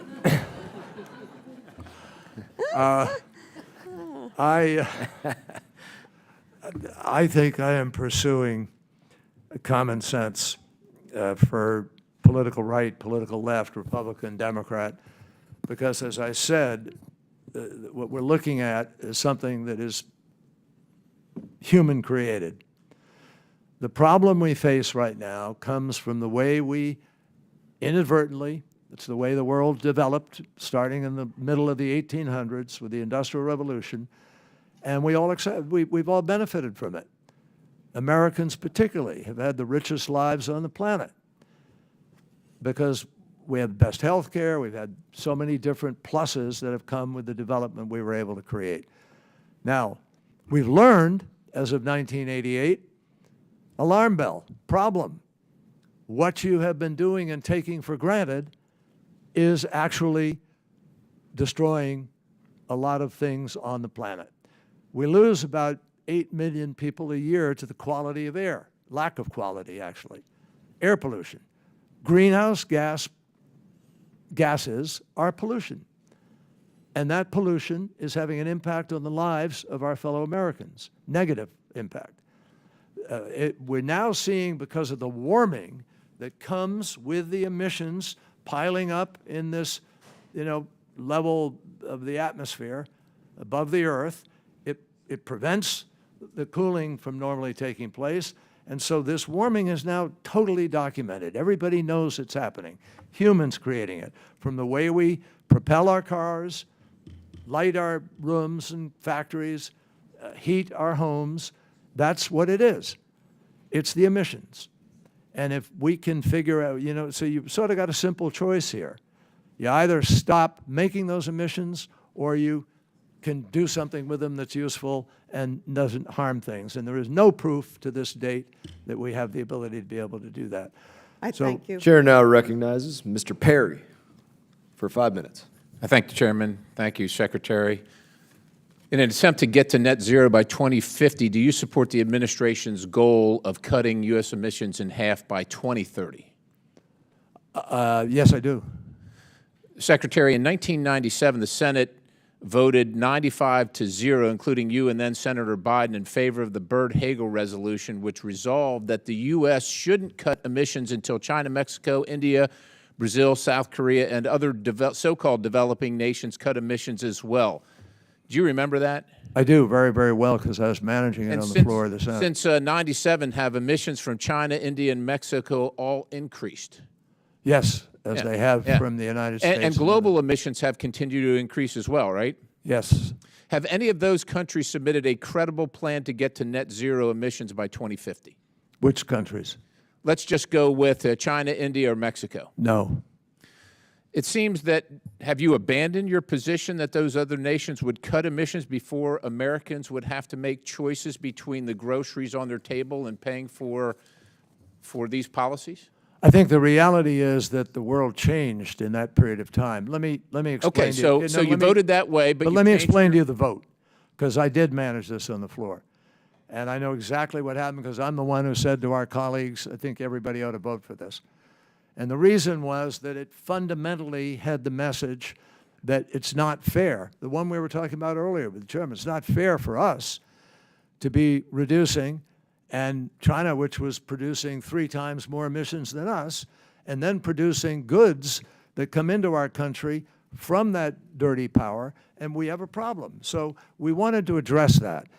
But we knew not every aspect of that piece of legislation is what you all call, we all call, a message. It was a message vote. And the vote was clear. We wanted other people to join us in the effort to reduce emissions. Okay, fair enough. That hasn't happened sufficiently. It hasn't happened sufficiently. Now, Secretary, in 2015 at the Paris Climate Conference, you said that if all industrial nations go to zero emissions, it wouldn't be enough. And then at the White House's Climate Day in January of 21, you said almost 90% of the planet's emissions come from outside the U.S. We could go to zero tomorrow, and the problem isn't solved. And in April 21, you told the Washington Post that even the U.S. and China going to zero emissions tomorrow won't solve the climate's problem. Then in April of 21, you said that global net zero is not enough and that CO2 must be removed from the atmosphere. How much is the correct amount of CO2? Let me explain to you, if I can, so you understand exactly what I said. It's close, but it's not quite exactly what I was saying. Can you what just I'm tell me saying, what the let me correct tell you what I'm amount saying. is? I'm going to tell you what the correct. Here's how it works. Because we have put, I'd forget the exact number of tons, millions of tons of CO2 and other greenhouse gases are now in the atmosphere. They're there. And every day we're adding more. And so every day the heat is going up, and we have to figure out how we're going to, tame the monster here. The only way to do that is to reduce emissions on an ongoing basis to get control on the current level of emissions that we have created. But what is then but to what actually is the correct, suck? Sir, you're with all gonna due have to- respect, you've been through let this me just before. finish. What is the correct amount? I don't want to spend a bunch of time about a history lesson about things that people don't care about. Well, it changes every day. I can't tell you the exactly correct what amount it's change in the. there? Yes, So- it does. So, Because we're- Secretary, you probably know that for approximately 200 million years, what's the parts per million now? About 400, right? Can we it's agree on over that? 400. All right, It's for about, about 200 420. million years, 2,000 parts per million. Did Mother Nature get it wrong for 200 million years? Here's the difference, Congressman. The difference is, yes, there were periods which all the scientists who deal with climate acknowledge that there have been moments on the planet, which is billions of years old, in which there were greater heat and there was greater. Tell me the carbon difference dioxide. quickly. I've got a The limited difference amount of is time. human beings are creating Okay, so this. That's the difference. So human beings are We are about creating 300,000 years old, but during these periods of time where it was 2,000 parts per million, life existed. As a matter of fact, we were in not one people, of the lowest not periods. human beings Mr. walking Secretary, around, We're in one no. of the lowest periods of carbon in the atmosphere in not only recorded history, in the history of life existing on the planet. In December of 2022, you told the Washington Post we need to remove 1.6 trillion tons of carbon dioxide from the atmosphere via direct air capture. The cost for that is about $1,000 per ton, or $1.6 quadrillion. Now, you said you didn't know, but since 2015, since the last El Nino, about 500 billion tons have been emitted into the atmosphere. During that same period of time, 2015, if you look at the temperature graph, this is from NOAA. The temperature has gone down. Show the next slide. This is from NASA satellite data. Temperature has gone down. You want to have the American taxpayers, my constituents that are having a hard time afford their groceries, pay for a car, buy a new home, spend $1.6 quadrillion to fix a problem that A, doesn't exist, and as a matter of fact, you might be exacerbating, because it's unknown. It is unknown at this time the low level of carbon dioxide in the atmosphere that might actually destroy life, because plant life all depends. As you know, Secretary, plant life all depends on CO2, and when we kill it, then we're done too. I yield the balance. Congressman, let me just say that I don't agree with what you're saying out there for any number of reasons. I don't have time to go into all of them now, but I'll just tell you point blank that the difference between the periods you're looking at in terms of heat, et cetera, and human input is night and day, number one. Number two, Why do you think 195 countries in the world, their prime ministers, their presidents? Because they're grifting like you are, sir. That's a pretty shocking statement, that you believe that all the scientists in the world are grifters, honestly. Not all scientists agree with you, Mr. Secretary. 98% of all the scientists in the world. Science isn't about agreement. It's not about consensus. You know that. Chair now recognizes Ms. Sherfilis McCormick for 5 minutes. Thank you, Mr. Chairman. I want to start off by saying that representing Fort Lauderdale, who just experienced over 1,000 years of flooding that we've never seen before, that we most certainly know that climate change is real, and we're feeling the effects. And we understand that the work that you're doing, Secretary, is very important, and we thank you for being here. My first question is, earlier this year, I had the privilege of accompanying Vice President Harris to Africa to build on the commitments made during the U.S.-Africa Leadership Summit last December. During her travels, the Vice President announced over $7 billion in private sector and U.S. government commitments to promote climate resilience, adaptation, and mitigation across Africa. Last month, Beijing announced a major grant to offer South Africa with solar panels and generators. To what extent is it essential to improve our climate support of Africa to compete with China? You know, personally, I'm speaking personally on this, I don't think that the choice we make with respect to Africa ought to be just based on what China's doing. It ought to be based on what we ought to be doing and what all of us ought to be doing. Africa, I mean, there are 48 sub-Saharan African countries, 48, that equals 0.55% of emissions. They're not causing this problem. But 17 of the top 20 impacted nations by climate are in Africa. Now, if we don't stop and think about that in terms of global responsibility and global politics, we're really missing something. And right now, I find the tensions between global north and global south are growing. And food production in Africa is threatened. Water is threatened in South Central Asia and Africa, various places. And this is why the congressman who was speaking earlier about showing on his charts, you know, there's only one group of people in the world that I know of who are busy trying to tell people that this is not happening and it's fake, and somehow we're missing something. Only one group of people, and they're here in Washington, and some of them spread around the country. The fact is that all around the world, smart people, people who lead countries, who are responsible for the lives of millions of people, just like you are and we are responding to the clearly defined crisis of climate.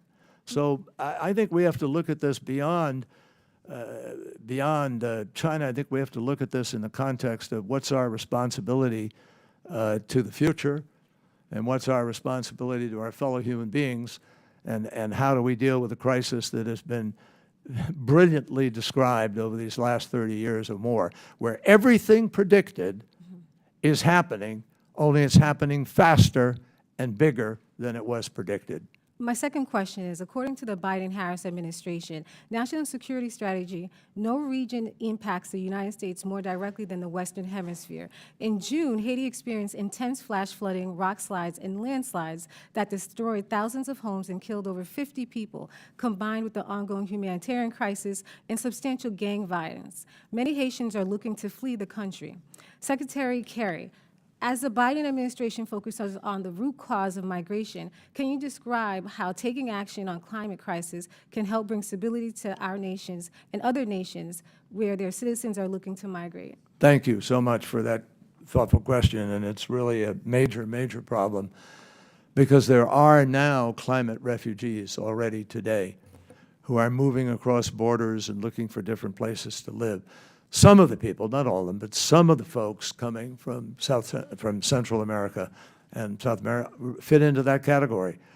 There are folks who used to farm who now find they can't farm the products, the goods that they were farming, and so they're migrating. And one of the things that we learned during the course of the war in Syria was 1 million people moved into Damascus, which greatly complicated the war, but then they began to migrate and became a political tool, actually, and were sort of pushed to migrate into Europe and had a profound impact, a negative one, on the politics of Europe as a result. So this is a major issue, and it's one we have to really pay attention to. Secretary, I want to ask you one question before we end, which is imperative. In April, Fort Lauderdale, which is in my district, witnessed unprecedented flash flood caused by the highest record rainfall in one single day. The flooding resulted in significant property damage, the closure of the airport, and shortages of gas all across South Florida. Recently, ocean temperatures in Florida Keys soared to 96 degrees, highlighting the impact of the rising temperatures on the region's marine ecosystem. Can you explain to us why this is happening and what is causing the increased weather and extreme weather, since there are people who don't believe in climate change? Well, thank you again. I just might point out that I just saw this article this morning that Farmers Insurance has pulled out of Florida, affecting 100,000 policyholders. And the reason the insurance company has pulled out is because this unprecedented change in weather patterns, et cetera, has affected their ability to be able to make policies and for people to be able to afford those policies under the current circumstances. This has been a predicted happening. I mean, everybody's been talking about the potential impact on insurance, and now it is happening in various parts of the world. So, I mean, the reason, as I said earlier, 90% of the heating of the planet, which is documented, goes into the ocean. And that warming of the ocean then increases the moisture that rises from the ocean and travels around the planet with the planetary winds. And when it decides to fall in rainfall, it goes into the it is in much larger amounts than ever before because of the increase of the moisture.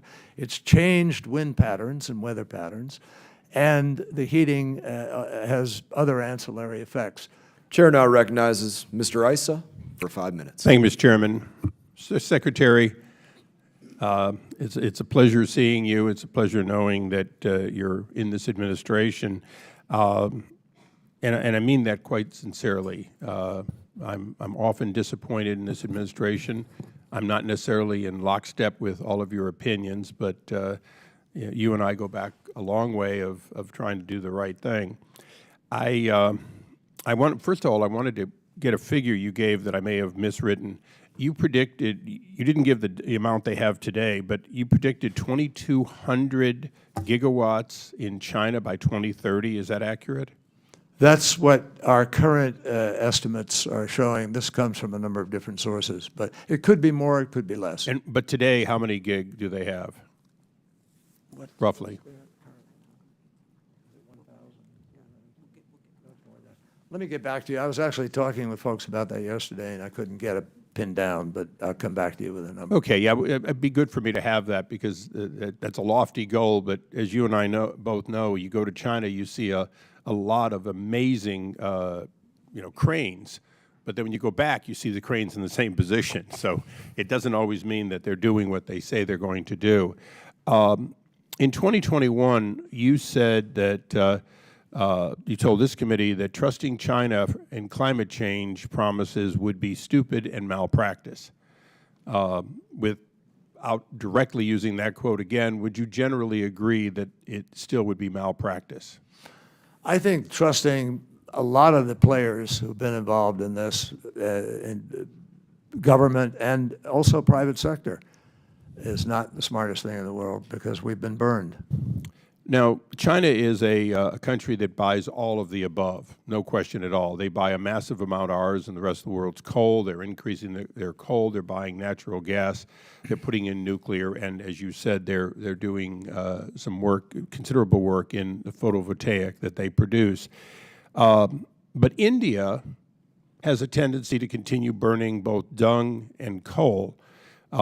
You're going to China, but we had the head of India here for a joint session just recently, and he said a lot of great things, but he didn't say we're going to buy natural gas or do other incremental things to reduce the carbon footprint.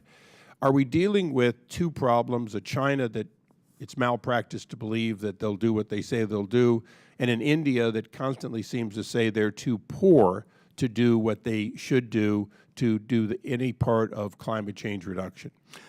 Well, interestingly, Congressman, and thank you for your comments, we have enjoyed working together on a number of things. India has set a very lofty goal of trying to deploy 500 gigawatts of renewable energy by 2030. That's their goal. And if India could succeed in doing that, India would be in compliance with the effort to keep, that would be a 1.5 degree plan. That would be really And I understand that, Mr. Secretary, but if, for example, if India had simply switched its coal production to natural gas, they would have reduced more than that amount, and they would have done so at a lower cost. So isn't it fair to say that India sets lofty goals like China, but actions speak louder than word? So far, their actions. Well, India is deploying. They're deploying. Their hope is to deploy, and their hope is to close coal. Now, they can't afford. They don't have LNG, and they. Well, they don't have LNG because they haven't built the plants or signed the contracts. Well, that is true. But on the other hand, they can't afford to do that on their own. They weren't able to at that point in time. India is growing now. Its economy is growing. The visit here produced some significant joint initiatives going forward. I am actually going to India before the end of this month to follow up on the conversations we had with both the Prime Minister being here, but also before that with some of his other. Okay, and if I can squeeze in one more quick question. You know, you're going to meet in China with a number of leaders, but the president Xi Jinping called him a dictator. Do you believe he wields the power of a dictator today in China? Meaning, is his ability is similar to Putin's ability to affect what he says he will do, such that if he makes a promise, he can keep it? There's no question at all that President Xi is the major decider of the direction and of the policies of Is he China. in fact effectively a dictator? Well, I'm not. You know, I don't think it's useful to get into. I'm not going to get into. But he does wield the power of. He wields enormous power as the leader of China. Absolutely, and everybody understands that. But I don't. You know, it doesn't. Do you wish the president had used another word? No, I don't even. I just, frankly, all of that is sort of like water off the duck's back, and I don't think we ought to get tangled up in, you know, labels and names and whatever. What we ought to do is look at the heart of what we're trying to do. President Biden actually has a very good relationship with President Xi, and President Xi vice versa. I think he honors the relationship he has with President Biden. And I think in Secretary Blinken's visit to China, and subsequently in Janet Yellen's visit with China, where you saw in her own statements publicly and assessments, there was frank conversation. But the effort is well underway now to try to stabilize and avoid conflict by virtue of unforeseen consequences or mistakes. Chair now recognizes. Mr. Chairman, can I just ask one follow-up? It doesn't require, but would you commit, when you have had those meetings with India and China, to, in writing or in some other way, report back to us so we have an update on the Sure, effects be of happy those? to. I thank you, Mr. Secretary. Thank you, Mr. Chairman. Thank you, Mr. Issa. Chair now recognizes Ms. Titus for 5 minutes. Excuse me. Thank you, Mr. Chairman. When you go towards the end, there are not many questions left to ask, but you have the luxury of having heard everything gone before and kind of reached some conclusions. One thing I heard was my colleague on the other side called the secretary, most of the scientists in the world, and the heads of 195 countries who belong to the UN climate agreement, grifters. Now, that's something that should be taken down, but since he's gone in his typical hit-and-run fashion, it wouldn't be much point. Now, the arguments that I've heard from both sides, on the other side of the aisle we hear, you can't make China do anything. You can't force China to do anything. You can't impose any restrictions on China. Therefore, we shouldn't be doing anything in the United States. On the other hand, when you're getting ready to go to China and try to negotiate something or make some points or try to influence their decision, they don't want you to go. They think that's not a good idea. Also, we hear that you have a pro-China, not a pro-American approach, and you are not helping U.S. business and workers. On the other hand, these people who are saying this voted against the Inflation Reduction Act, which made a big investment in manufacturing and workers and solar energy panels that we don't have to get from the Uyghurs, but can be made here. Speaking of the Uyghurs, there's a real now sudden interest in human rights of the Uyghurs, but it doesn't bother them too much to deal with Saudi Arabia when it comes to these issues. Also, we know that this is a world issue. Climate change affects everything from demographics to politics to economics, and yet we're not looking at the rest of the world. It's as though only the U.S. and China exist on the globe. So I would ask you, Mr. Secretary, because climate change and energy policy is so pervasive in everything we do, it's not just about dealing with the next storm or the next wildfire. It has so much of an impact on peacekeeping, on development of foreign countries, on our role internationally.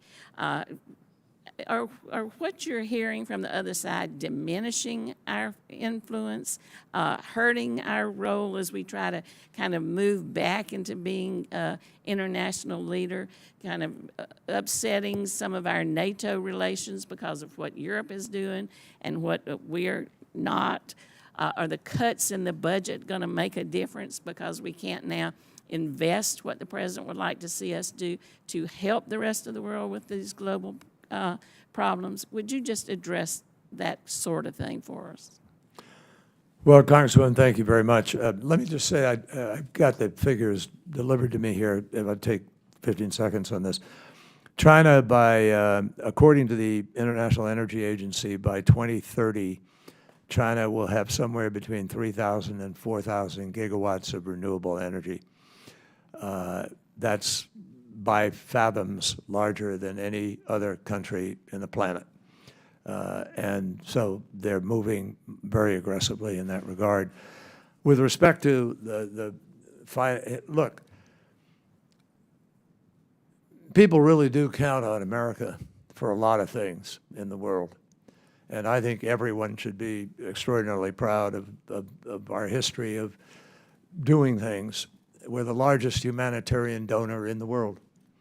And you look at what we've done with AIDS in Africa or Ebola or, through various counterterrorism efforts, other things. But we also, for a long period of time, projected, and this is sort of the soft power projection, but we also, we helped people develop. We helped people do more. That's been retreating in the last years. We're now giving less than a lot of other countries are doing in order to help, particularly on climate. And I think it does have an impact. I think that people ask questions. I certainly hear these questions. Why aren't you doing that? Why aren't you more present? Why aren't you? Look at who's giving us help here, and so forth. So I think that, you can't just sit there anywhere and wish that things are going to be as they have been historically. You have to invest in it. You have to actually proactively have people on the ground. You have to build relationships. You have to do things that people see you doing, not just on an economic competitive basis, but because it's the right thing to do. And I think we've fallen a little behind on that. I know President Biden feels very strongly about living up to our commitments and our values. Thank you very much. I'll yield back. Thank you, Ms. Titus. The chair now recognizes Mr. Waltz for 5 minutes. Mr. Secretary, in exchange with Mr. Mills, you just testified under oath that you never owned a private jet. Mr. Chairman, I'd like to enter into the record article here from February 15th of 2023 The John Kerry family private jet was sold shortly after accusations of climate hypocrisy. Mr. Secretary, do you stand by that testimony that you've never owned or I personally, your family? By your family? Personally, yes. My wife owned a plane and she sold the plane. You flew on That's that plane? Not in a number of years, but I have flown on it, And sure. this article is not then inaccurate, that your family owned a plane, you flew on a plane. My Mr. wife Secretary, Mr. owned, Secretary, my wife owned here's the plane. here's the issue. Yeah. This isn't some kind of partisan gotcha. When we are asking Americans to make serious sacrifices as we transition for the common good, and your family and or yourself are flying around on private jets, that smacks of hypocrisy. It actually hurts your cause, Mr. Secretary, but I'll move on. I just want to know from a record standpoint. Afford me the right, at least, to set the record straight here. I do not fly on a private jet. I do not fly. I fly commercially. Have you on flown all on of a my private jet since you've responsibilities. taken this position? Just let me just finish. I have flown 5 times in the last 2.5 years on Millair, which you also fly on, Sure. and or some of you who travel fly on 5 times. Otherwise, all of my trips are commercial Have you airlines. flown on a private jet in a personal or official capacity since you've taken this position? Possibly once. I don't. I think I just don't. I'm trying to think. Of I think you need to take the broader point of how this appears to the American people But no, as it we're asking them shouldn't to appear take that. Let that. me tell you why. You we're know, not you know asking these Americans. testimonies? We're not asking Americans not to fly. You know, You're trying to create an unequal thing. We're not no, we're saying asking don't you fly. to lead by example, Mr. Secretary. That's what we're at. You, Which is your why I family, fly and others to lead commercially. by example. Which is why I Mr. fly. In that commercially. vein, does your office or the State Department keep a record of your official travel and scheduled meetings? Of course. Does that include the individuals you're scheduled to meet with? Can you provide those records to Congress? Will you provide those records to Congress? Of who I've met with? Your official travel, taxpayer funded while in this position. Sure, happy to do so. Thank you. I appreciate that commitment. Switching topics here to some of the other diplomacy you've conducted. In a 2018 interview, you admitted to speaking with Iranian Foreign Minister Zarif, quote, 3 or 4 times from the start of the previous administration. How many times did you speak with the foreign minister, the Iranian Foreign Minister Zarif, during the last administration? And I'll enter into the record, Mr. Chairman, objection. that 3 or 4 times. So let's take that at face value. Did you communicate with him using Signal, WhatsApp, Telegram, any other? I don't recall how I communicated with him. I met him formally in the course of international, specifically I think it was at UNGA in New York. I saw him in Munich at the Munich Security Conference, which he was invited to. According to leaked audio provided by the New York Times, Zarif said you told him that Israel attacked Iranian assets in Syria at least, quote, at least 200 times, and Zarif was surprised you would reveal such sensitive information. Now, you know, that was according to leaked audio. Now under oath, do you stand by your previous denial that that ever happened? I absolutely stand by. On the day that that report came out, we made it crystal clear in a release that we put out that that never took place. It was at a time when there was public discussion of those attacks. It was in public circulation. Now, I don't know what he's confusing or what he did, but I can tell you that I never had that conversation, and I can tell you that in 5 years running one of the largest prosecutor's offices in America, in 2 years as lieutenant governor, in 28 years in the Senate, as a member of the Intelligence Committee, as a This is why I'm going. I only have a few State, seconds left. nobody ever Secretary. questioned. This is why I'm raising that issue.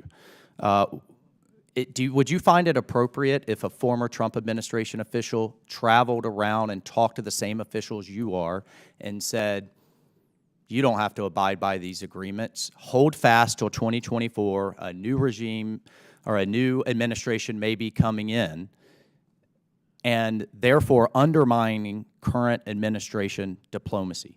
Would you find that appropriate? I'm not going to speak to any hypotheticals, but I can tell you I never engaged in that. Shadow diplomacy undermines American goals. Shadow diplomacy, depending on what involved. Shadow diplomacy has also saved us from a war.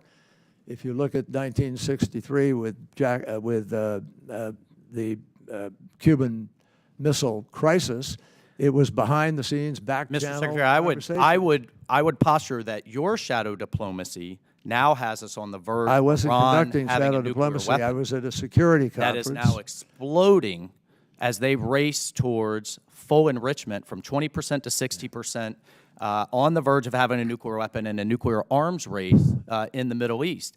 And the reason that has happened is that As Donald Americans, Trump pulled out of the we don't undermine agreement. other administrations.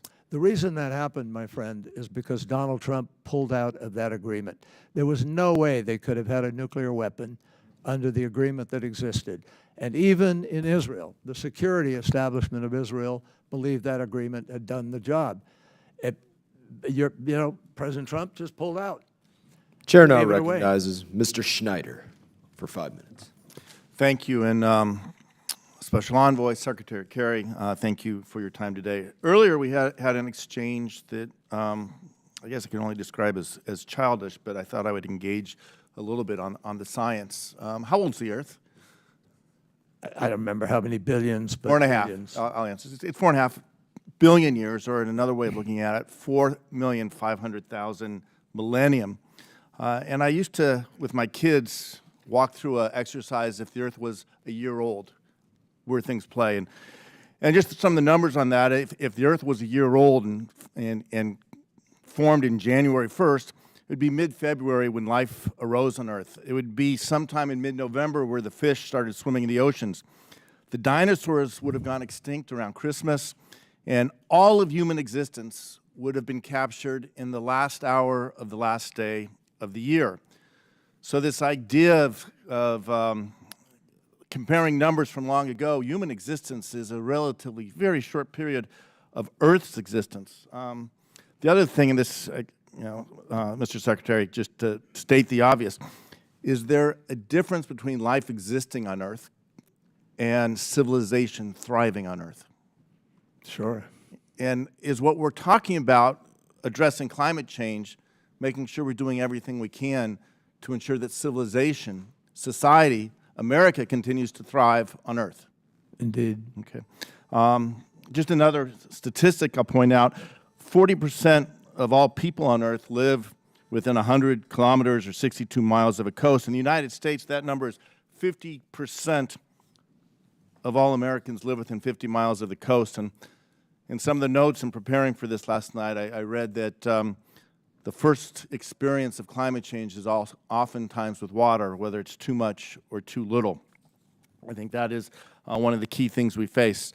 It's our biggest threat to our nation, climate change is, to our way of life, to world, to the civilization, and halting the displacement, instability, and myriad of other consequences, I think, is the greatest challenge, or one of the greatest challenges we face. So thank you for your leadership in addressing this. And I know in Congress, last Congress, we passed the Bipartisan Infrastructure and Jobs Act. We passed the Inflation Reduction Act, which is being accorded as the greatest to date investment. And one of the pieces of that I'm very proud of was the work we're doing on sustainable aviation fuel. We have to eliminate or reduce greenhouse emissions every way we can. We can electrify our ground fleet. Our air fleet will be something different. Secretary, can you talk about how we're working with our friends, as well as our adversaries or competitors, to ensure that we're doing everything we can to reduce greenhouse emissions for the long term? Well, Congressman, thank you. Obviously, the entire UN process is geared to bring people together around a common goal. And that goal is to try to keep the Earth's temperature increase limited to 1.5 degrees. Why 1.5 degrees? Because, again, the scientists have running all the models, a myriad of models, by the way, which show what the damage is to Earth at certain levels of temperature. And so that is our goal. And the only way to achieve that goal is by coming together on a multinational basis in order to negotiate some common sense approach as to how we're going to deal with this. Now, 20 countries, the 20 largest economies on the planet, equal, shy of 80% of all the emissions. 20 countries are the principal cause of what is happening today. 10 of those countries or so have all agreed to plans to try to reduce emissions to keep the 1.5. We're still working with other countries to empower them to be able to do that. If a country is entirely dependent on coal today, they're not going to shut their economy down overnight. So we've got to try to find a way in common enterprise for all of our lives, for life on the planet, to help some of those countries to be able to make that transition.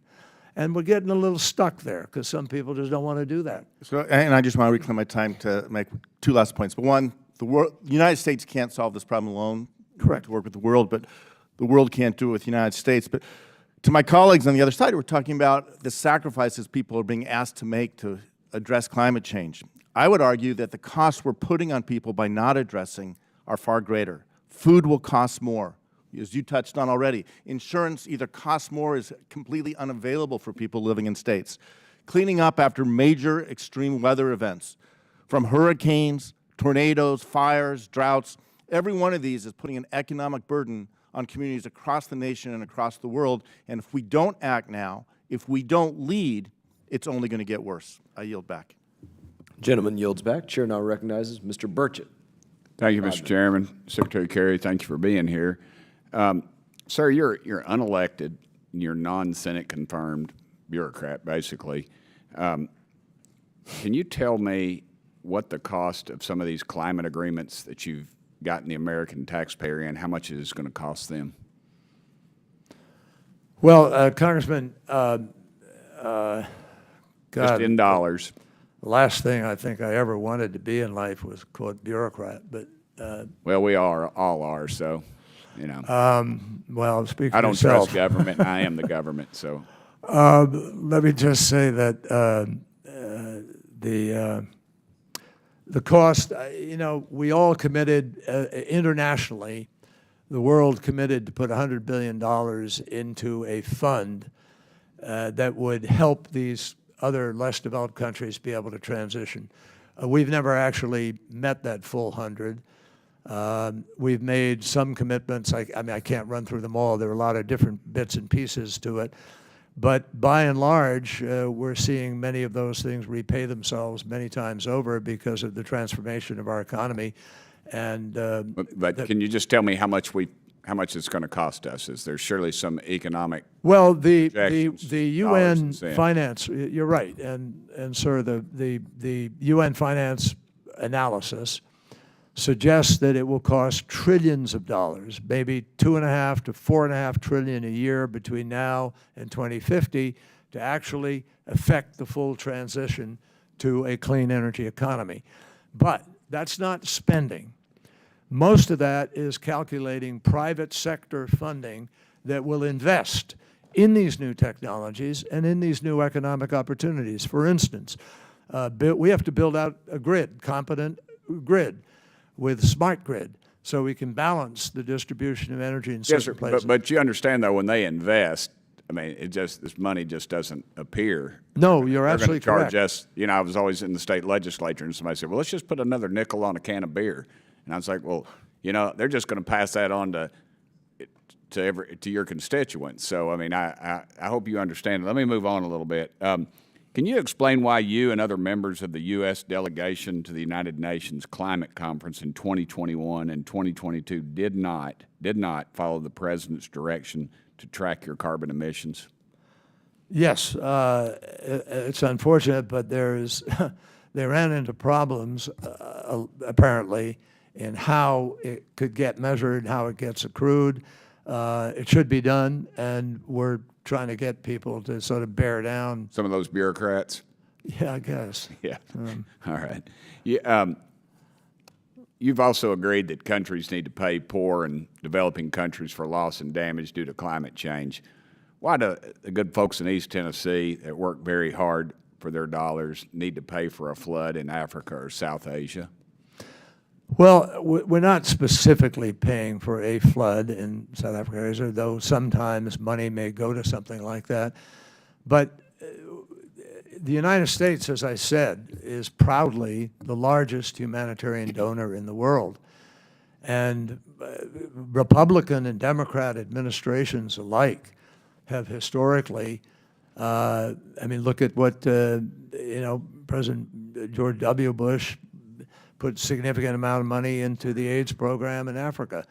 Ronald Reagan put significant amounts of money into denuclearizing and other things. I mean, we try to help the world. And you all, as the elected officials, have to balance to what degree, what's that amount going to be, and for what it's specifically going to go. But I think our country is enriched, and that our civilization is better for the fact that we do try to help people out in other places when they're in trouble. In Pakistan, when 30 million people were dislocated last year in an unprecedented flood, we put, I think, a few $100 million, I think it was ultimately, to help them recover under that. Let me get on something else, Mr. Secretary. I apologize to you, but that's all right. We've said here that China is considered a developing country. That can be left for later debate. But how many American tax dollars do you intend to pay the Chinese Communist Party for climate change? None. We're not paying them for that, and I don't think there's been one bilateral disbursement of money to China since 2018, when President Trump was President of the United States. Right. But the Biden administration has put zero into that. Zero. Thank you, Mr. Secretary. Thank you, Mr. Chairman. Thank you, Mr. Burchett. Chair now recognizes Mr. Keating for 5 minutes. Well, thank you, Mr. Chairman, and thank you for allowing me to wave on to this subcommittee on this important hearing today. Thank you to Secretary Kerry for being here. Your experience is well known. You've been in the executive branch at state government level. You've been in the Senate and the legislative sector for 28 years and Secretary of State. And I think perhaps in this morning's testimony, what we heard is a reflection of that to an extent, that the questions posed to you in your official capacity really are in the province of the Secretary of State of the United States, or some of the solutions are found in the legislative side in the House or the Senate. And you're here as an envoy. You're here because there's an important new position that was created. Because if you look at the importance of climate change right now, it's clear. It touches everything. If you were doing it in legislative committees, you could be easily testifying in front of the Armed Services Committee or the Intel Committee or Agricultural Committee or Energy and Commerce or Homeland or Appropriations. If you were dealing with cabinet responsibility, you could go through the whole spectrum of the President's cabinet and find how climate change is a directly affected and important piece of their function. So I think, given your background, our government is well served by having you in this role of envoy, bringing together all these fragments into one important position. And I thank you for that. But I want to give you the opportunity this morning, and as I'm at the last of the queue here, mercifully you might be thinking, but as I'm last in the queue, or pretty close, I'll say this. I just want to give you the chance. We talked about what the past has been, some people going back to creation. We've talked about the near-term effects of what we're dealing, the current effects of what we're doing. But, you know, given the importance of dealing with this issue existentially, given the fact that scarcity of water creates wars, famine creates migration, everything that we have, and the imminence of things getting worse. Could you take a few moments and just share some of the discussions you've had and the knowledge you've had on what the future is going to look like more concretely? Not just deadlines for dates, but this is real stuff. This is a real, there's a real urgency that surrounds this. And can you take a few minutes on those matters of how this is going to affect the lives of everyone on this planet, how it's going to affect all those areas, and just share with us some of the things you've learned talking with others around the world? Well, thank you, Congressman. Obviously, we're already seeing ways in which it's going to affect people. We've had every year, increasing storm intensity, storm damage. We're spending billions, literally, actually trillion. We had $1 trillion in damages, I think it was over the last 10 years. And that's money sort of thrown away in a sense. No, not that it's inappropriate. We should be helping people afterwards. But wouldn't it make a lot more sense if we were avoiding that damage in the first place or minimizing it? And you asked the question, what's it going to look like? That depends on what we decide to do. It's very obvious that there are huge threats here. Literally, food production for an entire continent could implode. Water is already diminishing. Last year, the Rhine River was down to inches. They had to stop navigation on the river because of it. You're seeing glaciers that are now absolutely predictable as to when they will be completely gone. And at the rate the ice is melting in the north and south, Antarctica and Arctica, there are dire predictions now about how that's moved forward by about 30 years at the pace at which it is vanishing. And parts of the Earth are warming much faster than other parts of the Earth. The Arctic, for instance, is warming 4 times faster than the rest of the Earth. Other places are. We're hitting heat levels in places that have never been lived by human beings on a regular basis. So, what is life going to look like in the future? I'm an optimist. I'm genuinely an optimist about this. I'm watching what is now happening because of the Inflation Reduction Act. I'm seeing new processes, new seriousness of purpose among people who up until now never thought they had to be serious. So I have a sense that if we could come together and continue to accelerate the reduction of these emissions, we have an incredibly bright energy future staring us in the face. We can have clean energy. We can have energy that, if not renewable, is still clean in nuclear, whichever. I look at the U.S. Navy. We've had ships that are nuclear, a small nuclear plant that have never had a sailor killed or lost or an accident, never had a spill. We know how to do this. We're just not choosing to do many of the things that are available to us to be able to do. So I think there's a huge, exciting set of possibilities for what will happen in this new economy that is going to develop. And it is going to develop, because I see the most serious of our entrepreneurs, the most successful of our entrepreneurs, the best of our financiers, all of them are now seized by this issue, and they're out there trying to push new processes, new technologies, new possibilities. And if we do what historically we humans have done, we're going to hopefully adapt and make the right choices. Chair now recognizes. With that optimistic note, I yield back. Thank you. Chair now recognizes Mr. Smith. Thank you very much. Mr. Secretary, welcome. It's great to see you again. Let me just say at the outset how grateful I was when you were Secretary of State, and legislation that I had introduced to help end the practice of child abduction. The bill passed twice. I named it after Sean and David Goldman. Sean was a young man who was abducted to Brazil. You changed the policy of the Obama administration, because before that they were against it. It sat in the Senate for 5 years, having sent it over several times. And I want to thank you for that. I had an oversight hearing on it just the other day in my committee, the Human Rights Committee, and we are mitigating the number of child abductions that are occurring and helping to bring people back. So thank you so much. It was your change of heart, not you, but the change within the administration that made that happen. So I'm very, very grateful. I would like to ask you, if you could, I had a hearing last July. I've chaired 79 congressional hearings on human rights abuse in China. My most recent was yesterday. I chaired the China Commission. We had Enes Freedom, who used to play for the Celtics, was fired because he wore Free the Uyghurs on his shoes. He was fired because of that, and as a result, the NBA, and I think in a cowardly way, has told everybody in the NBA, just shut up, say nothing about human rights in China.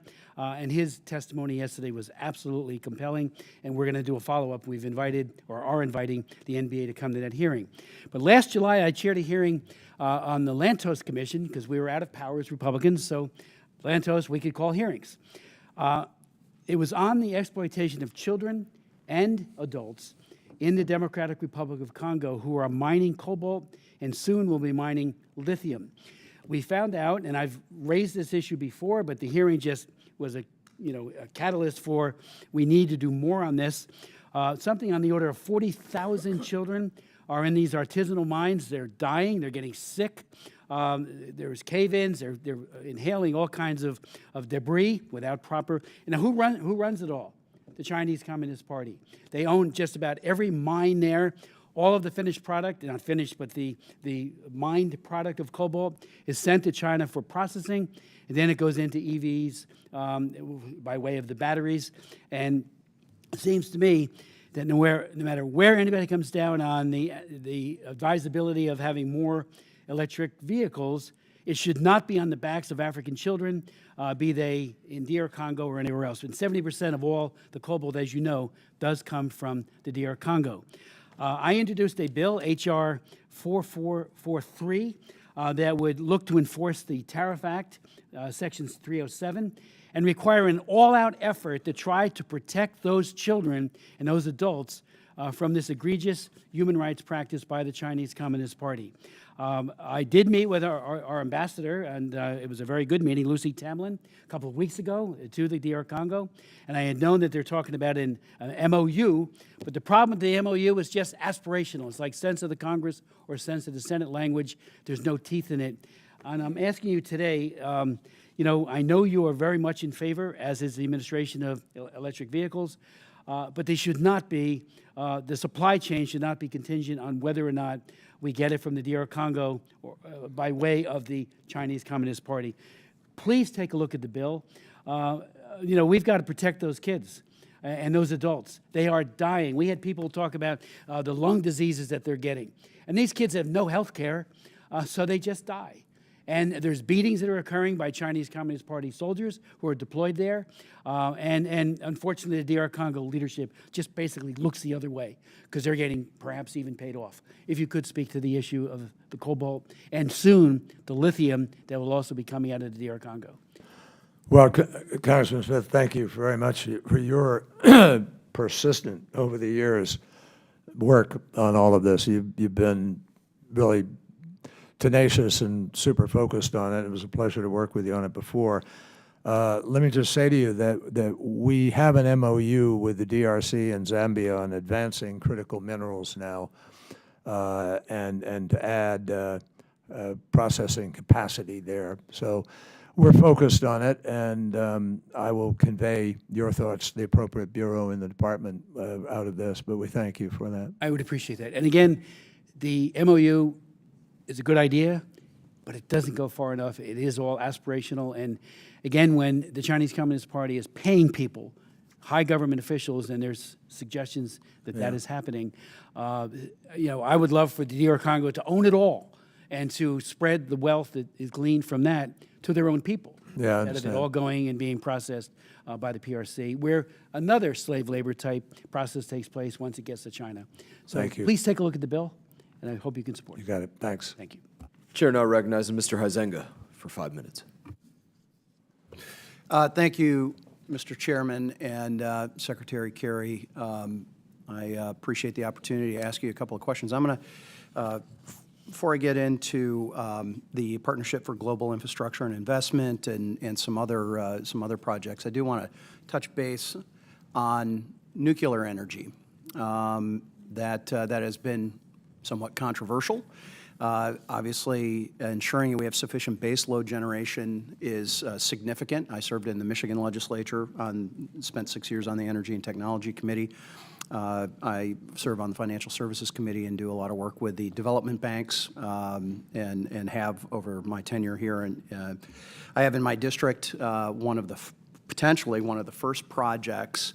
It's called the Palisades Power Plant in Covert, Michigan, that may be restarted. It's a program that is new.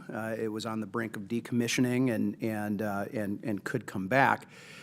Obviously the United States is working to reassert itself as a global energy leader, I think it's wise, as we saw with what was happening in Europe, that we break our own as well as our allies' dependence on energy resources of global bad actors. So I'm curious, do you believe that that projects like Palisades and others that potentially are on there would help us achieve these goals and reduce CO2 emissions? Or what's your view on restarting some of these nuclear power plants?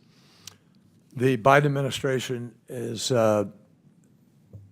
very proactive on the nuclear front. We believe that nuclear, that you can't really reach the targets that have been set without some nuclear. Okay. All right. I want to, I think I've got about 3 minutes here, so I'm going to try and move quickly. COP26, you and Romanian President Klaus Iohannis pledged that Romania would build a small modular nuclear reactor project in which the Partnership for Global Infrastructure and Investment invested $14 million.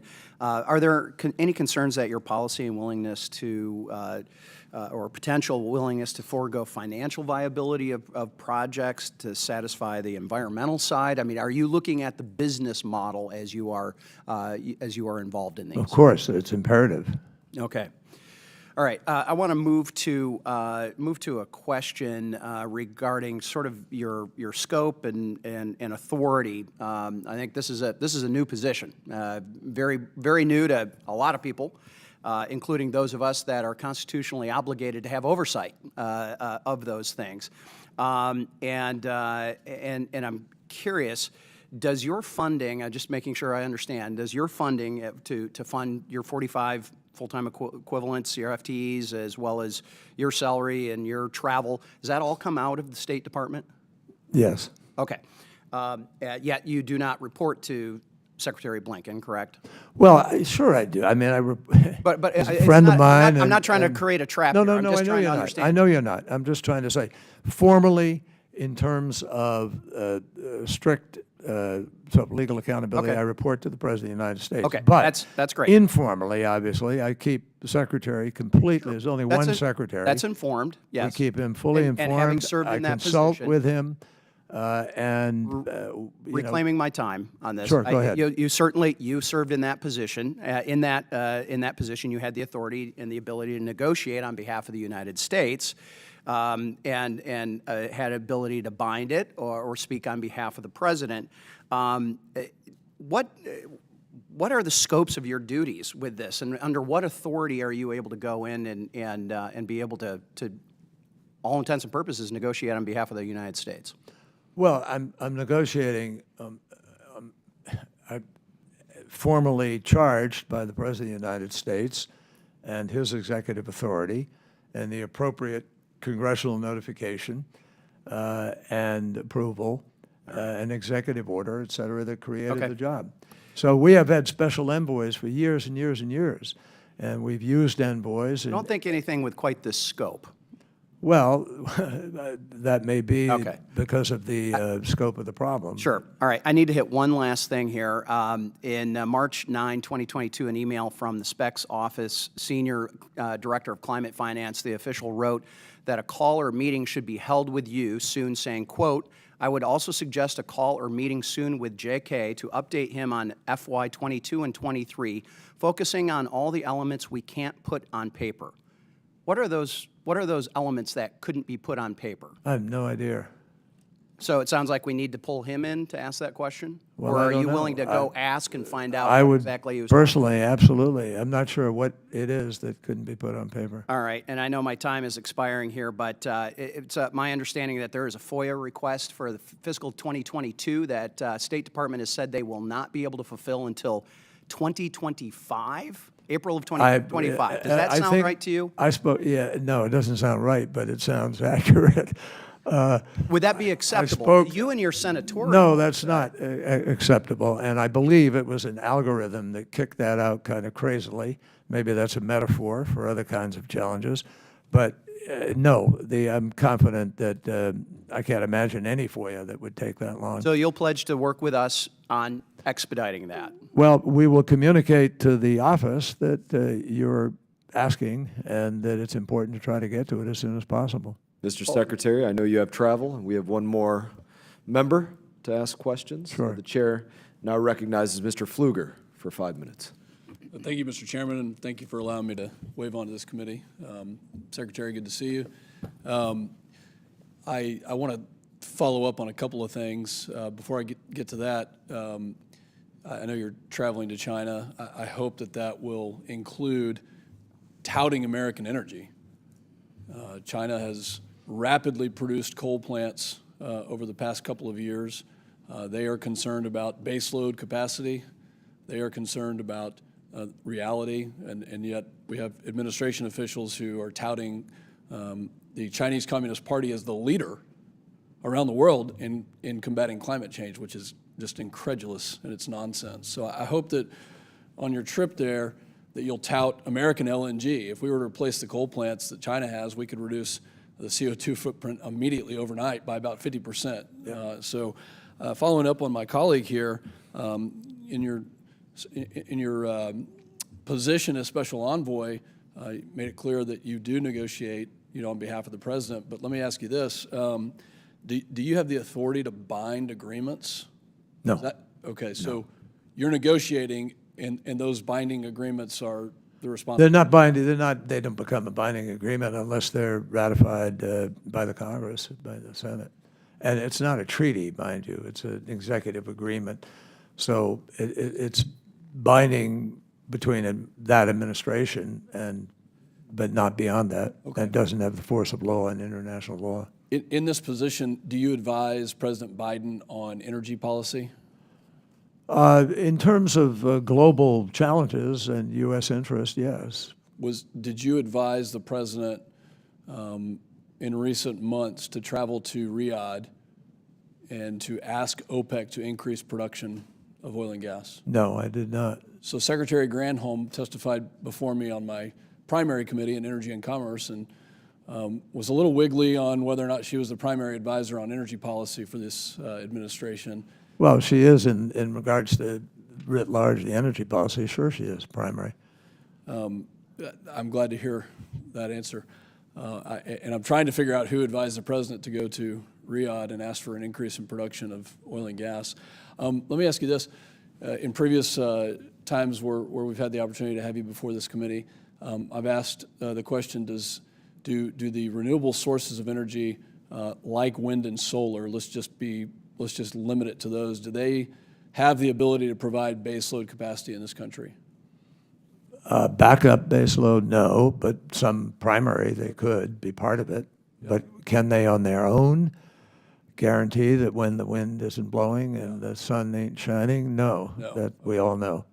Well, I think that's good, and I'm glad to hear that, because that's really the fight that we're in. But with battery, there's ways to make that work. Germany is heading to a very high percentage of renewable, others are. I'm glad you brought up Germany. I'm actually very concerned about the path the German government has taken. So are we. Because this repower plan is completely ignoring nuclear, and instead of having Russian natural gas, which does provide baseload capacity, they're moving in a direction that could put them in a very bad spot with regards to baseload capacity. When we look at the administration's desire, specifically of the EPA, to have a mandate for EVs in this country, and there's a couple of different timelines. How much electricity does the United States use on an annual basis right now? I don't know exactly where we are right now. Okay. I don't think it's 4,000 terawatts. How much additional demand would we need if we got to, let's just call it 50% EV mandate, 287 million cars on the road? Probably double. Okay. I'm not sure. That's actually what the Secretary of Energy said. I think it's less than that. But here's my point, is that I've questioned the EPA Director, Regan, Secretary Granholm, Mr. Goffman, other high-ranking officials in the administration, and I don't believe anybody has done the math on this. And so there's multiple balls in the air here when we're talking about energy. And I don't think anybody in the administration has actually, I know nobody has done the math on this, because we can't get a straight answer.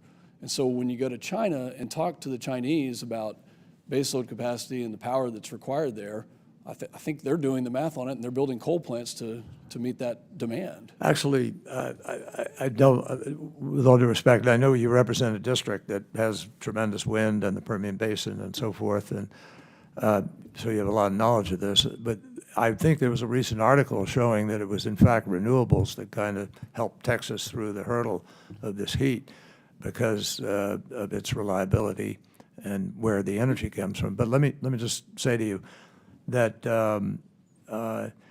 I think I know the math has been done, and I know that there's a clarity that as the number of electric vehicles go up, as you electrify the country in various ways, you're going to need a lot more power.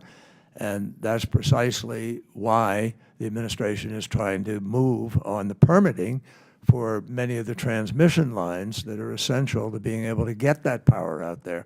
So we have about 2,000 gigawatts now of potential power in the queue that is not able to be deployed. So if we can deploy more rapidly, we will fill the void. We will meet the need. Mr. Chairman, I need 10 seconds. We are going to enter into a crisis in this country if we do not use the resources that are primary sources of energy. I am not an all-of-the-above fan anymore.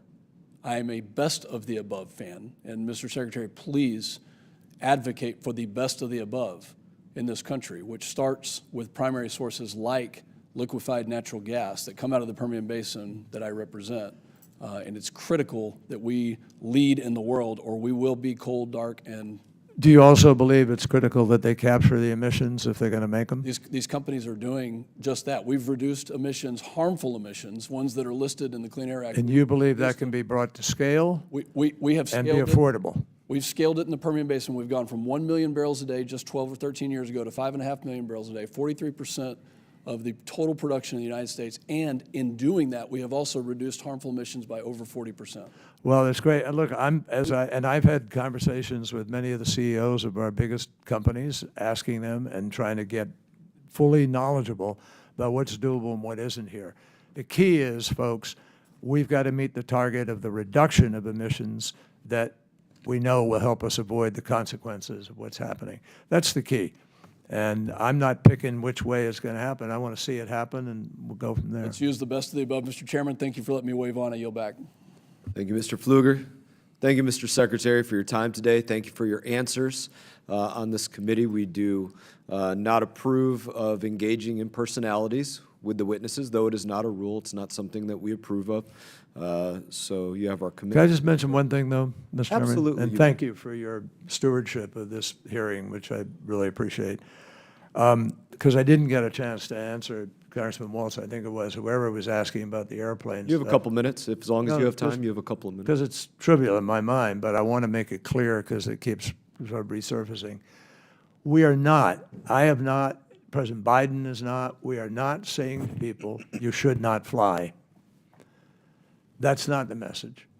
The message is, let's find a way to be able to make sure when we fly, we're not leaving emissions that we can't capture, or we aren't capturing them, or aren't avoiding them in the first place by creating sustainable aviation fuel. So we're looking to technology to help us. And when somebody says, well, you're asking people to sacrifice this and that. No, we don't believe that this transition actually requires sacrifice. We think it will wind up making life better, cleaner, healthier, more secure. Our country will be strengthened with clean energy and some of our own supply that avoids many of these other problems. So, this battle over the airplane or whatever is kind of ridiculous and not relevant to what we're really trying to achieve here. We're not saying to people you shouldn't fly. You should fly, but let's find a way to make sure that's not contributing emissions. Just as when you drive, we don't want to be contributing emissions. Or when you have a building, buildings are a big source of emissions. We have to build them in a way that they're not contributing pollution, which is in effect what it is, in ways that hurts people. So that's our hope, that we can get on to a sort of more serious, how do we solve this problem, which I think is self-evident to anybody whose eyes are open and whose mind is open at the same time. I appreciate your closing thoughts. Thank you, sir. Just to wrap up a few thoughts for myself, I would say this. I started with some questions myself. I did not get all the answers that I want, but it is important that your office, every congressional office, that they have transparency. It's important that we know what your mission statement is, what you're trying to do on behalf of the American people, whether every American agrees with you or not. It's important for us to know those that are working in your office, what backgrounds they come from, the ways in which individuals are vetted. For me personally, there's various kinds of power that we see the United States of America wielding. When it's hard power, I think it's important that we put the fear of God into those that challenge us. When it's soft power, I think it's important that we look at every way in which that soft power may help Americans thrive or may help our adversaries, our enemies, or those that wish to rise up against us to potentially thrive, and take that accordingly into account. And I hope that you do that. In that, I would just say this. I wish you well on your travels. I wish you safety on your travels. I thank you for your testimony. Other members of the subcommittee may have some additional questions for the witness, and we would ask that you do respond to those in writing. And I will now recognize my colleague here, Mr. Crow, for 5 minutes of closing remarks, if he has any. Thank you, Chairman, and thank you, Secretary Kerry, for your testimony and your time here today. First of all, I just want to rebut a couple of themes that were prevalent throughout the hearing. It is wrong to say that your office and the State Department and folks that work with you and for you have been nothing but transparent. Just yesterday, you produced 700 pages of material in response to requests from this committee. And you have been, in my view, nothing but transparent and open, including today, spending well over 2 hours answering everybody's questions, staying until the very end, and ensuring that everybody had their opportunity, and I thank you for that. It is also wrong to say that engagement with the world, including with our adversaries and those who we don't have common ground in all areas, is in any way a show of weakness. It is actually a show of strength to engage with the world, and to do so from a position of confidence, right? We don't have to have this crisis of confidence where we shy away from tough conversations and tough situations, and you have shown that very clearly, and I applaud your effort, including today, going to have very hard conversations with people that we have very deep-seated disagreements with, because that's in the best interest of the American people. And it is also wrong to be the subject of personal attacks, and I'm grateful to the chairman for actually calling out that is not the course and conduct of this committee to engage in personalities. So thank you, Chairman, for mentioning that, because you have been a public servant to this nation in a variety of capacities for your adult life, including your own military service as well, of which we find common faith and fidelity in, and I'm grateful for that. There is this saying in politics that when you can't attack the message, when you have nothing to say, you attack the messenger. And unfortunately, you are at the brunt end of that today. So we will respond accordingly. But thank you for being calm and for staying focused on the important issues. But these are substantive issues, and the American people deserve a full and robust discussion about it. And you have adequately outlined for the committee and for the American people that this is in our best economic interest. The economic future of this country relies on us making this transition. It'll be more jobs, a stronger economy, a more resilient economy. That our safety relies on us making this transition in reducing our risk to flood, to wildfire, to pandemic, to crop collapse, and so many other major crises that our world and our country face. And it's in our national security interest that we make this transition, that we will be a safer and more prosperous country if we engage globally, if we win this strategic competition around the world, and we address these national security issues. So thank you for making that strong case, and I join the chairman in wishing you well on your travels, and I yield back the balance of my time. Thank you. Pursuant to committee rules, all members may have 5 days to submit statements, questions, extraneous materials for the record, subject to the length limitations. Without objection, the committee stands adjourned. Thank you very much. Appreciate it. Congressman, I didn't know I had the option not to stay till the end, but anyway.